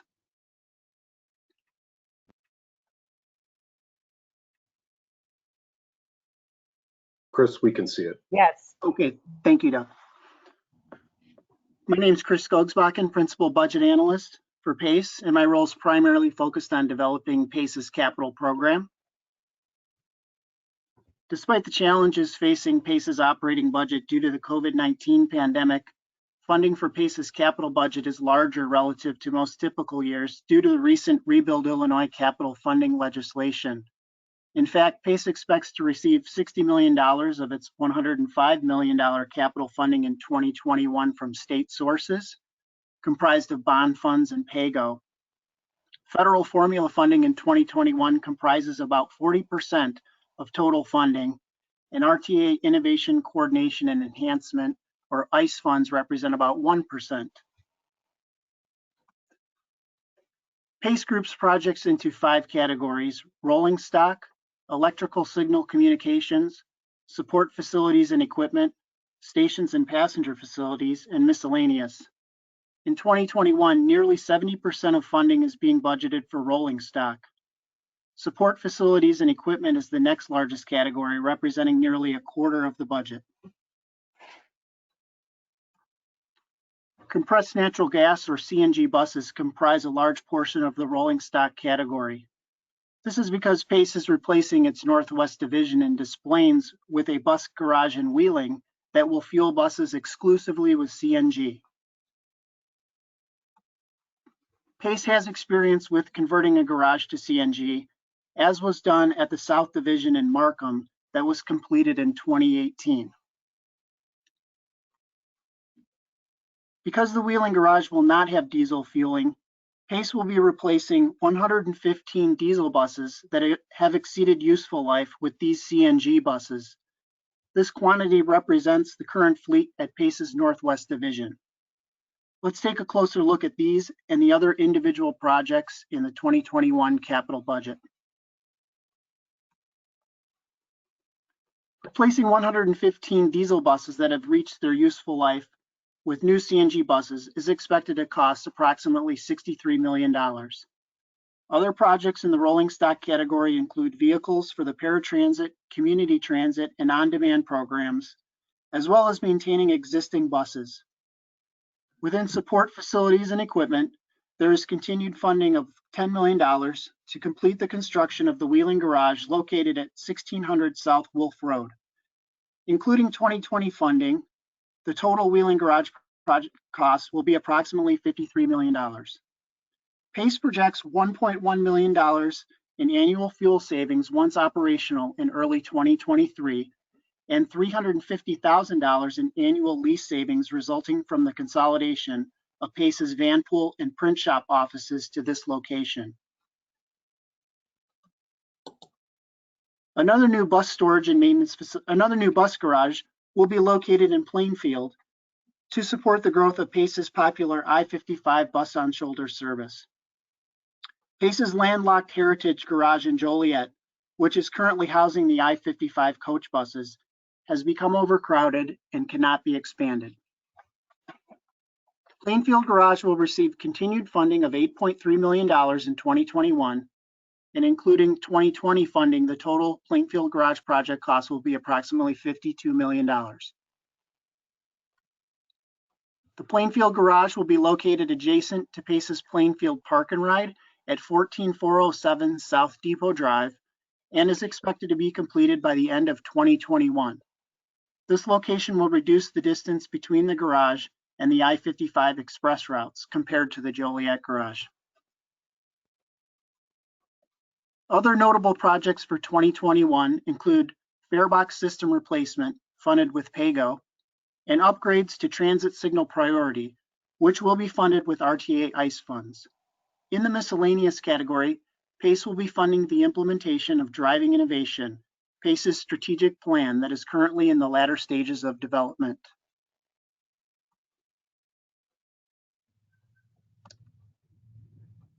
plan will outline a strategy for developing transit corridors throughout northeastern Illinois, supported by proposed improvements to technology platforms, new mobility solutions, and a comprehensive set of new policies, programs, and initiatives. In 2020, the RTA and service boards created a draft performance-based capital allocations framework to guide 5-year capital programs in accordance with specific strategic core requirements and goals. The RTA has decided to postpone allocating 2025 capital funding to the service boards until this performance-based capital allocations framework is finalized. Therefore, the PACE 5-year capital program in this presentation will only include the 2021 through 2024 4-year period. During this timeframe, federal and state funding are expected to each make up approximately half of PACE's capital funding, with RTA ICE funding also making up a small portion of about 1%. For 2021 through 2024, rolling stock again comprises the largest category. Under support facilities and equipment, 2 future garage expansions are planned at PACE's North Shore Division in Evanston and Southwest Division in Bridgeview. In the stations and passenger facilities category, PACE plans to enhance and expand park and rides along I-55 to support growth of the Bus on Shoulder program in conjunction with the new Plainfield garage. Additionally, the Illinois Tollway is planning to add a 22-mile flex lane on I-294 from Balmoral Avenue to 95th Street. PACE plans to expand its expressway-based network by constructing stations and park and rides in this corridor. In addition to the suburban service capital budget, PACE also received $20 million from Rebuild Illinois for the regional ADA paratransit capital budget. After allocating $4.2 million in 2020, $15.8 million remains for the 2021 through 2024 capital program. PACE is developing several upgrades to improve the customer experience, including upgrading the Trapeze scheduling system to the newest version, paired with new servers and other hardware to improve service. Drivers will be provided tablets for better communication of trip information and GPS location. The Trip Check online tool, which allows riders to view or cancel trips online, will be improved with the ability to also book trips, which currently must be done via phone. Enhancements to the Where's My Bus feature will allow riders to track vehicle location on a map. In addition, a Trip Check smartphone app will be developed to make the process more user-friendly. For customers without online access or prefer to use the phone, the Trip Check interactive voice response system will allow riders to review and cancel trips, eliminating the need to call the carrier directly. Additionally, riders will be able to receive text or email notifications such as trip booking confirmation, cancellation, vehicle arrival, next day itinerary, and rider no-show alerts. While customers must currently pay with cash or coupons, soon Venture cards will be able to be used to pay for paratransit fares. In addition, Taxi Access Program or TAP upgrades will include an improved user portal. Finally, in areas with frequent transfers, funding will be used to purchase land, build facilities, and provide amenities for riders. These transfer locations are planned to have security features such as cameras for improved customer safety. PACE has identified a location that is adjacent to the Northwest Transportation Center in Schaumburg that is planned to be the first of these transfer locations. PACE is also in discussion with Calumet City for the next potential location. That concludes the presentation. Thank you for your time, and I will be happy to address any questions the committee may have at this time. Thank you, Chris. Audrey, do you have a question? Yeah, I mean, I think PACE is in a maybe slightly different scenario, but it looks like CARES Act will cover the budget hole in 2021, but in 2022, there would be a budget hole in this COVID scenario. So wondering if you're considering in any way creating flexibility so that capital funds could go to operations if necessary. Well, at my role at PACE is probably not for me to give a direct answer on that, but I do believe that all options are on the table. We do have a little bit more of a cushion in terms of timing perhaps than the other service boards, but we are actually every board meeting updating our board members on our operating funding situation, and of course closely looking at any additional federal aid that can be acquired in the meantime. So we're not quite at that juncture yet, but all options are on the table in this situation. Anyone else? Hey, Chris, this is Jessica. If we don't have any other questions, I'd like to just say a couple things. The first is about these capital programs. I hope that all of you, after listening to these 4 presentations and the presentations that we've been giving throughout the year, have a much better idea of what is in our capital programs and the awesome work that the service boards are doing, and also how they connect to these bigger picture strategy and strategic goals that we all share. The performance-based programming, I think we've all learned, is more about a journey than it is a destination. And these are really important steps on that journey. So for those of you who are interested in this, I really strongly encourage you to chime in, listen to our board meeting next week, and also read the capital programs that the service boards have put together, and read the regional capital program, because they have a lot more detail in them than we could share today. And it's interesting to see what we learned. I think we were able to prove through the analysis and the exercise we went through this year a lot of what we've been saying publicly about the capital program. So I strongly encourage that. The other thing is that, to Audrey's point, I think the service boards all answered your question about capital funding and operating funding and the challenges there. RTA has come out with a 3-step recovery process, as I'm sure you've heard. The first is really to adopt a budget that takes the current reality into account, and we're doing that right now. It's a challenging reality. The second step is to execute on that and to be prepared to make some really difficult decisions. And we're in the process of evaluating our options, and they're not good. I mean, barring federal funding, they're really not good. And I think that's why none of us are hoping to have to act on that, but we're all preparing for it. And the third is really to have a more strategic discussion, which we hope to do starting in the middle of next year, because we've had a lot of feedback about how people think things should change, and we really need to kind of stem off the bleeding early next year when it comes to transit. But we do want to have a place to have those bigger picture discussions. So I hope that early next year we'll be able to come to this committee and share more about that process, and hopefully that will help answer some of the questions Audrey has, and help all of you see what we're doing to help sustain transit during this really, really challenging time. So anyway, that's all for me. Back to Chris. Thank you. Thank you, Jessica. Thank you for that nice summary. I know today's agenda is robust. We have one more presentation that I know we would like to get through. I think it was Russ that mentioned it earlier about greenhouse gas emissions, and so this is kind of an introductory presentation that'll have further discussions, I believe, in 21. But if I can just indulge everybody for another 2 hours. Just a little bit longer here, and turn this over to, I'm sorry, this will be Russ, correct? If we can kind of give it's a joint presentation between me and Sarah. That's right. Okay. So real quick, let me give an intro here. Reducing greenhouse gas emissions is part of the climate mitigation efforts contained in Onto 2050. In order to do this work effectively, we need to know where we are at.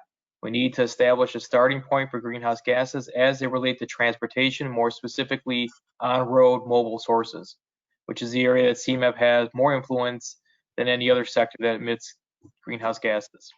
Today's presentation will show where we are at today based on our current transportation system and land use patterns. It is meant to establish a starting point from which we can measure mitigation efforts over time. And with that, I'm going to turn it over to my colleague, Sarah Buckhorn, who is going to present this information. Sarah, it's all yours. All right, thanks, Russell, and I'll be sure to take the full 2 hours, so thank you. No, we'll do a slightly condensed version here, but still hope to give you a good overview of where we're at. So next slide. So we want to look at transportation emissions because of our role in shaping regional transportation and because of the impact of transportation on our regional emissions.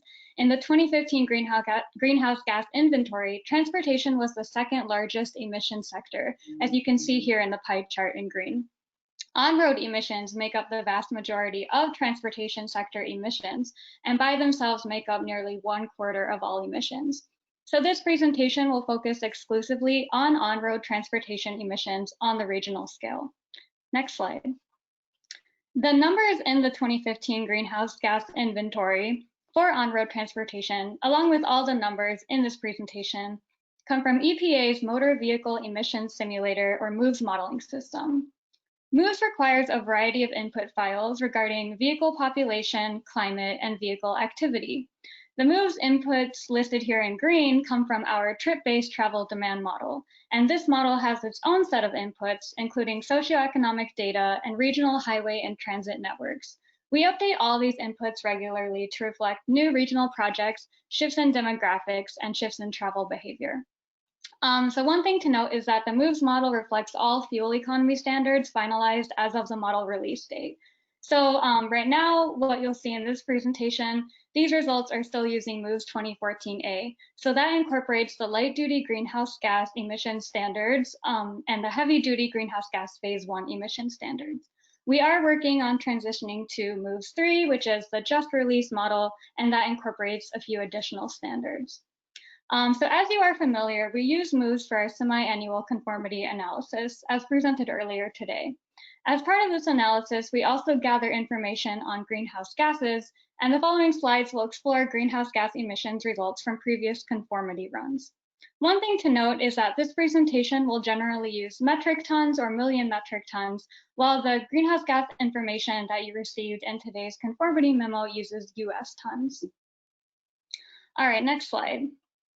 So jumping into the data, here we are looking at regional greenhouse gas emissions results from the spring 2020 conformity run. And these are very similar to the numbers published in today's memo, again, with the metric versus US difference. We can see that over time, modeled greenhouse gas emissions decreased through 2040 and then increased slightly for a total of 24.2 million metric tons CO2e in 2050.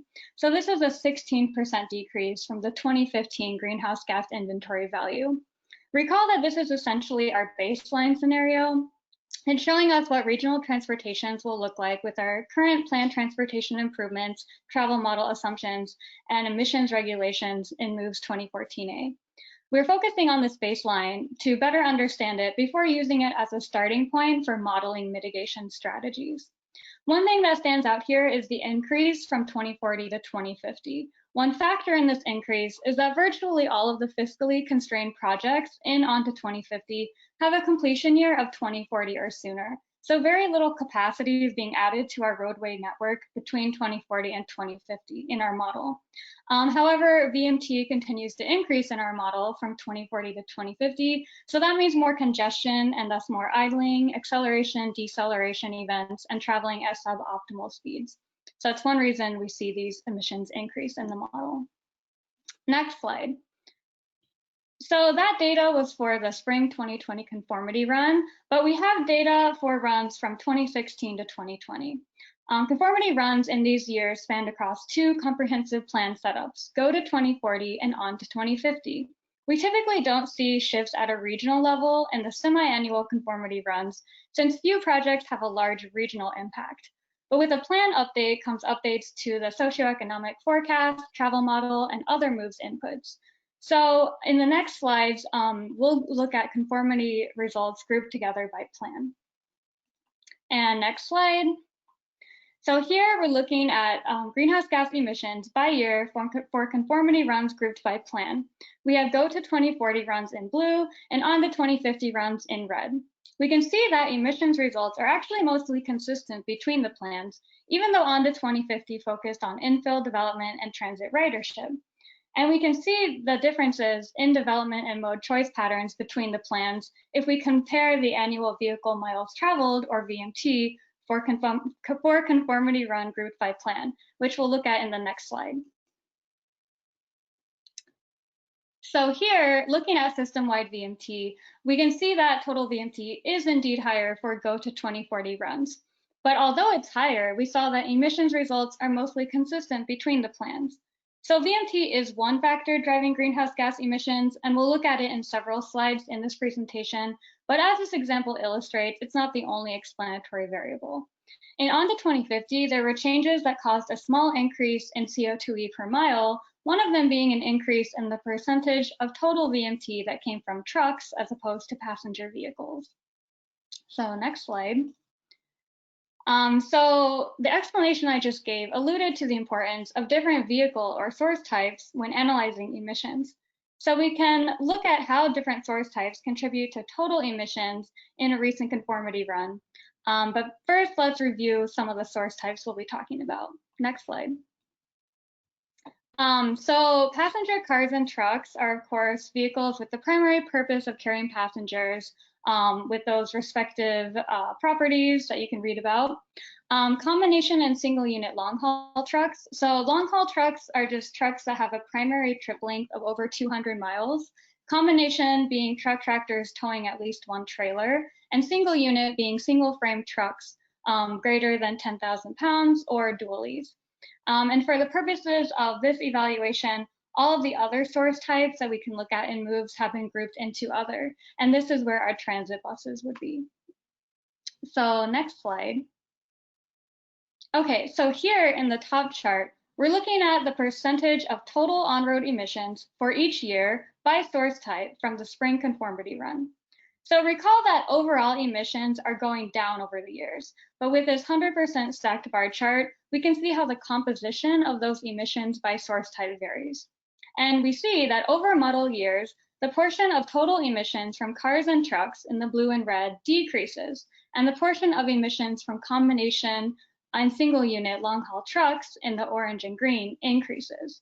We can pull in the VMT information in the bottom chart. The VMT split by source stays relatively consistent over time, so this band represents an average year. As you can see, the majority of regional VMT comes from passenger cars and trucks, and combination long-haul trucks in the orange have outsized emissions contributions for their VMT contributions, which reflects their different emissions profiles. All right, next slide. So we can also look at how emissions are spread across different facility or road types. Next slide. And won't spend too much time on this one. As you'd expect, most of the emissions occur on urban facilities. But one thing to note is that the unrestricted facilities, so the freeways and expressways, have less of the total contribution to VMT, but slightly more contribution to total emissions, which reflects that most truck travel occurs on these types of facilities. Next slide. So far we've been looking at annual totals. We can also look at monthly, daily, and hourly emissions. So the travel model, which was an input to moves, produces results for an average weekday. So to get at these other timescales, we use vehicle count data from IDOT to scale the data appropriately. Next slide. So to start with by month, here we're looking at 2050 emissions by month by source type for the June 2020 conformity run. A few things to note are that combination long-haul truck emissions in orange peak in August through November, which is the time of year with the most long-haul truck VMT. Passenger car emissions in the light blue peak in May through July, which is also the time of year with their most VMT. And aside from changes in activity, a factor in these monthly emissions can be the weather. So depending on the pollutant, there can be an increase in emissions at low temperature associated with cold starts and or at high temperature associated with AC usage. Next slide. So moving on to the next level of analysis, which is day type. There are two day types in the model, weekday and weekend. So looking at total emissions for these two day types, note that weekend emissions are 38.5% lower than weekday emissions. And then looking at percent total emissions for 2050 July day by source type for each day type on the right, we can see that trucks in the green and orange make up a reduced portion of daily emissions on the weekend. They also have a greater reduction in weekend VMT, which goes down 62%, than passenger vehicles, whose weekend VMT is down 26% compared to weekday. And next slide. So finally, looking at hourly emissions, here we're looking at emissions by source by hour for a July weekday in 2050. We can see that passenger vehicle emissions peak during the AM and PM peak travel periods, which are shaded in light gray. And these periods, of course, have more VMT. Trucks keep emissions productions high between these peak passenger vehicle periods and have higher emissions output than any other source during the overnight periods. And next slide. So finally, as mentioned, MOOPs can support analysis for a number of pollutants. So we can also gather background data and conduct similar analysis on any of these. So in the next slide, here's one way to look at data for these other pollutants. So here we're looking at % total emissions for various pollutants by source type for a 2050 July weekday. In this view, passenger vehicles and long-haul trucks have been grouped together respectively for a simpler view. So we have passenger vehicles all in the light blue and long-haul trucks all in the orange. The takeaway here is that each pollutant has a different emission source composition. Trucks are major sources of methane, oxides of nitrogen, and exhaust particulate matter, while passenger vehicles are top sources of brake and tire particulate matter, volatile organic compounds, and nitrous oxide. You'll see carbon dioxide equivalent, which is what we've been looking at for this entire presentation, is also shown here, as well as a few individual greenhouse gases that are part of that CO2e measure, and those are labeled with the greenhouse gas tag. So again, to underscore, we need broad strategies if we want to tackle multiple pollutants, since there's not a one-size-fits-all strategy. And next slide. So importantly, now that we've characterized our current emissions, we need to know how that compares with where we want to be. So here we have the same data you saw in the first slide, total on-road emissions for the last conformity run in red, along with our draft on-road emissions target in blue. As Russell mentioned earlier, this is not our official target, but rather a starting point for how the transportation sector should contribute to achieving our overall regional reduction target. And as you can see, the gap between our model and the target grows over time, so we need additional actions and changes to reach the target. Next slide. So again, this characterization is really just the beginning. We want to refine that target that we mentioned. We want to model some mitigation strategies with another current project called the Transportation Mitigation Strategies Project, using this baseline as a starting point. We do want to transition to MOVES 3, since that incorporates the most recent vehicle efficiency regulations. And we also want to see if we can break down emissions results on different geographic scales than just the regional scale. And I know we're short on time, but next slide, we would love to hear any questions or comments or thoughts that you have. We can revisit any slides, and if you have anything else to add. So Russell and I are here. Thank you. Thank you, Sarah. Thank you, Russell. I guess my question is, looking at this, I mean, we have a next call for CMAQ literally just around the corner. I know CMAQ focuses, on limited pollutants. So is there a correlation between the CMAQ program and those decisions with greenhouse gases, or is it just too varied? I think Doug could probably answer that as well as any of us. So we've actually looked at volatile organic compounds, the emissions rates from that, which is the primary evaluation measure that we use. And there's a direct correlation between greenhouse gases and VOCs. So with this next round, we will be publishing the greenhouse gas emission reductions. It won't be used as part of the scoring criteria, but the information will be out there on a project by project basis. Okay. Are there any other comments? I'd be interested in the sensitivity analysis of the various strategies, whether it's fleet conversions, some of the other things you were looking at. It'd be interesting to see how the model varies and by what amount as we look at electrification, statewide efforts. I know I know the governor's office has electrification, and just how those, whether they're really sensitive to those change, how sensitive they are to those changes. Yeah, so just real quick, that is actually what we have a whole separate project to identify what those mitigation efforts are, and trying to figure out which ones actually move the needle is a big part of that.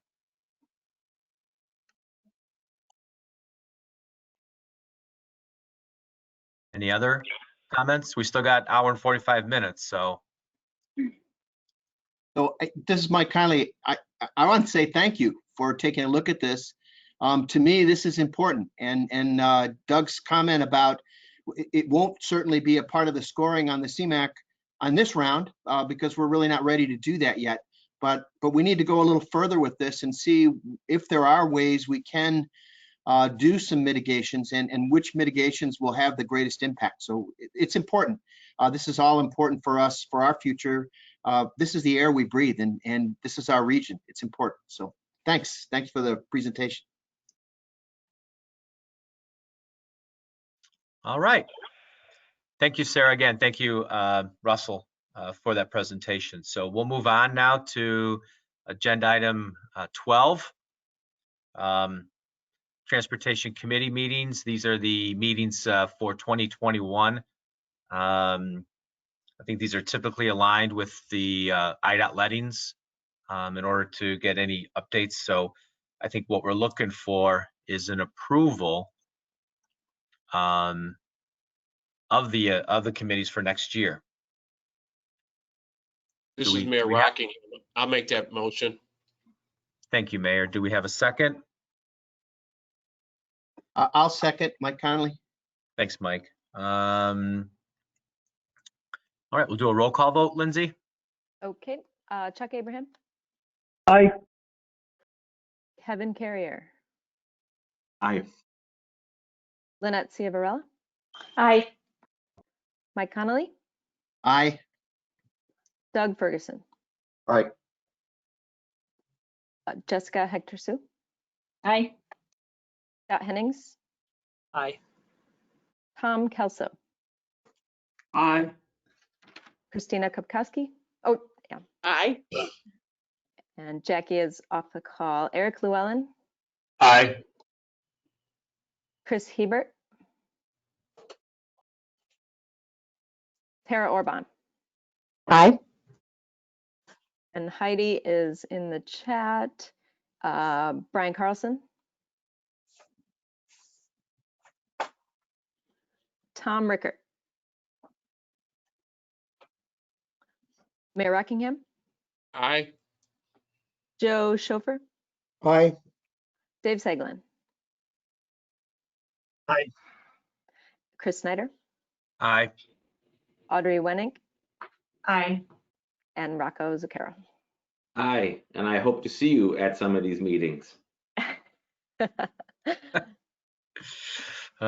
Thank you, everyone. The motion carries. Move on to agenda item 13, legislative update. I see Laura has joined us on our update on the federal legislation.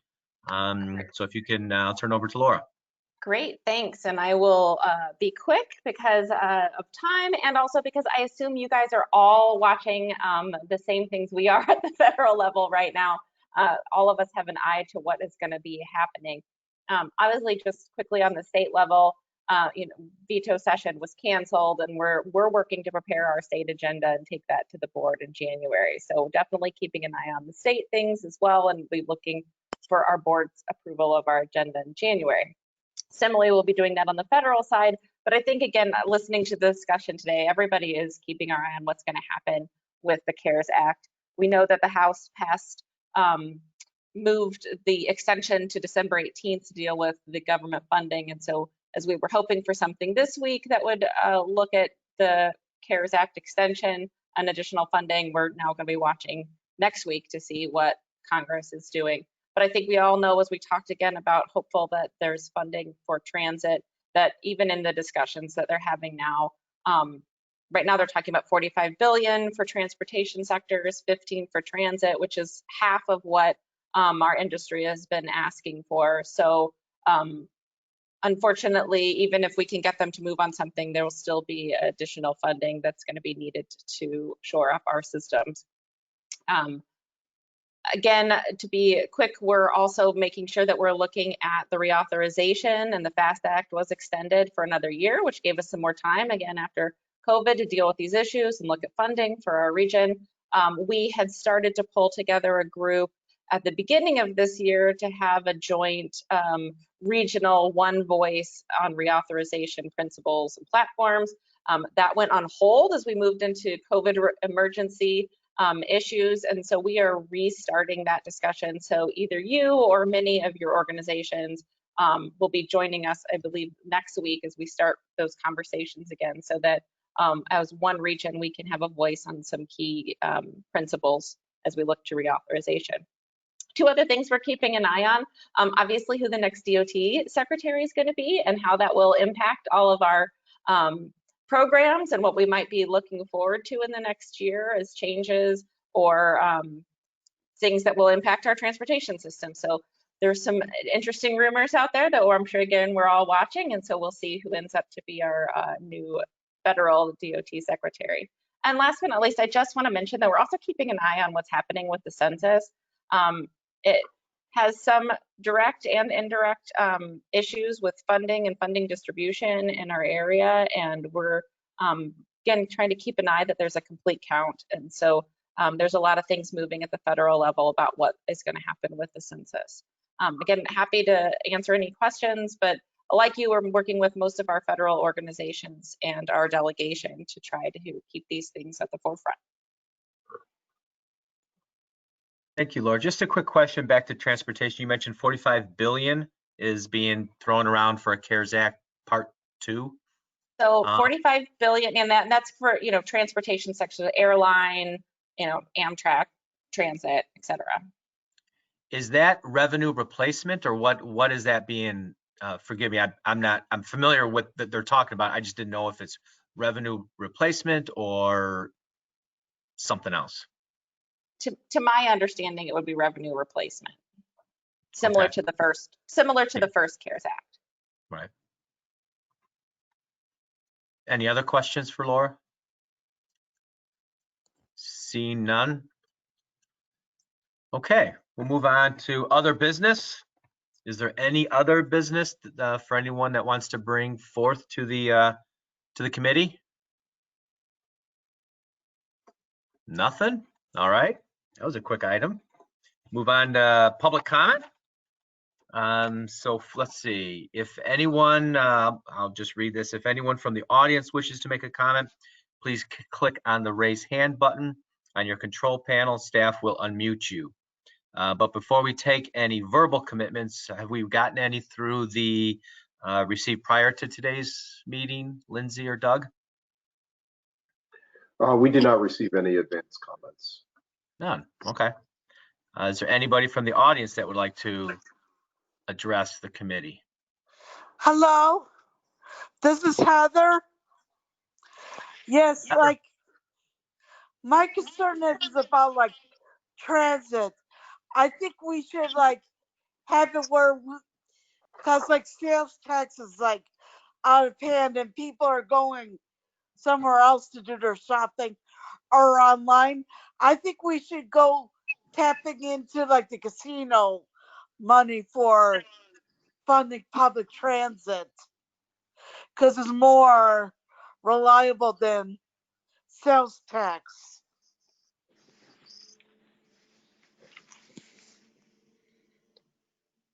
I can tell you the casinos have a lot of my money, so that would certainly go a long way to funding transportation. Happy holidays to you. It's Garland Armstrong calling. How y'all doing? We're doing good, Garland. How's Iowa? We're still here because you're not going to believe this. I heard what the state senator told me yesterday. Iowa has COVID, 50%. So we're still on hold until what is what. So everything really on hold right now. We're trying the best we can, So it's like taking it one day at a time. But my biggest concern is to make sure making sure that you make sure the outreach for people with disabilities understand this, because that sometimes with the emissions, that when they take public transit, they want to make sure that they'll have a cleaner transit, especially on the trains and the buses, because sometimes we don't know when the smoke will be coming. So we got to make sure to educate. We got to make sure to get the outreach for people with disabilities so that they can be extremely well prepared for this. So if they smell smoke somewhere coming or something like that, how to get the disability people, individuals with disabilities well prepared, extremely well prepared for this, because sometimes we don't know where's it coming from, so that they can be well prepared and have a backup, and make sure to have a backup plan, because sometimes there's no backup plans at all, because we need to have a strategic backup plan to make sure for not only for the general public, but for the ADA, and making sure that everything is well prepared so that it won't be any fallbacks on it.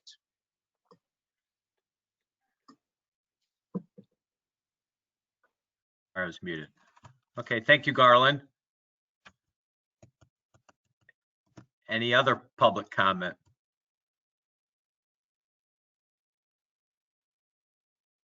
Hearing none. Okay. Our next meeting is scheduled for February 26th, 2021. So with that, we'll go ahead and adjourn the meeting. On behalf of myself and Jessica, just want to wish all of you a safe and healthy, happy holiday season and new year. And we look forward to seeing everybody, I guess probably still virtually, but still seeing everybody after January. So I'll move to adjourn. I don't think we need to take a roll call, right? I can just adjourn the meeting myself. So perfect. So I've moved I'll adjourn the meeting. So thank you all. Have a nice holiday. All right, Chris. Happy New Year. All right, Chris. And Happy New other birthdays Year. coming up Thanks, fast on everyone. New Year's Day. Mhm.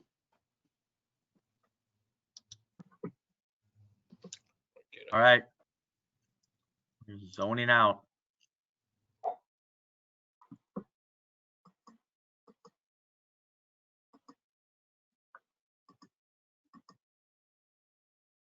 All right. Thank you. Yeah, we'll see everybody first of the year. So just real quick, I think the two takeaways, hopefully in February, we'll have some update on obviously the safety resources group from Vicky or CMAP staff, but Vicky. And then I think, Jessica, to the extent that you have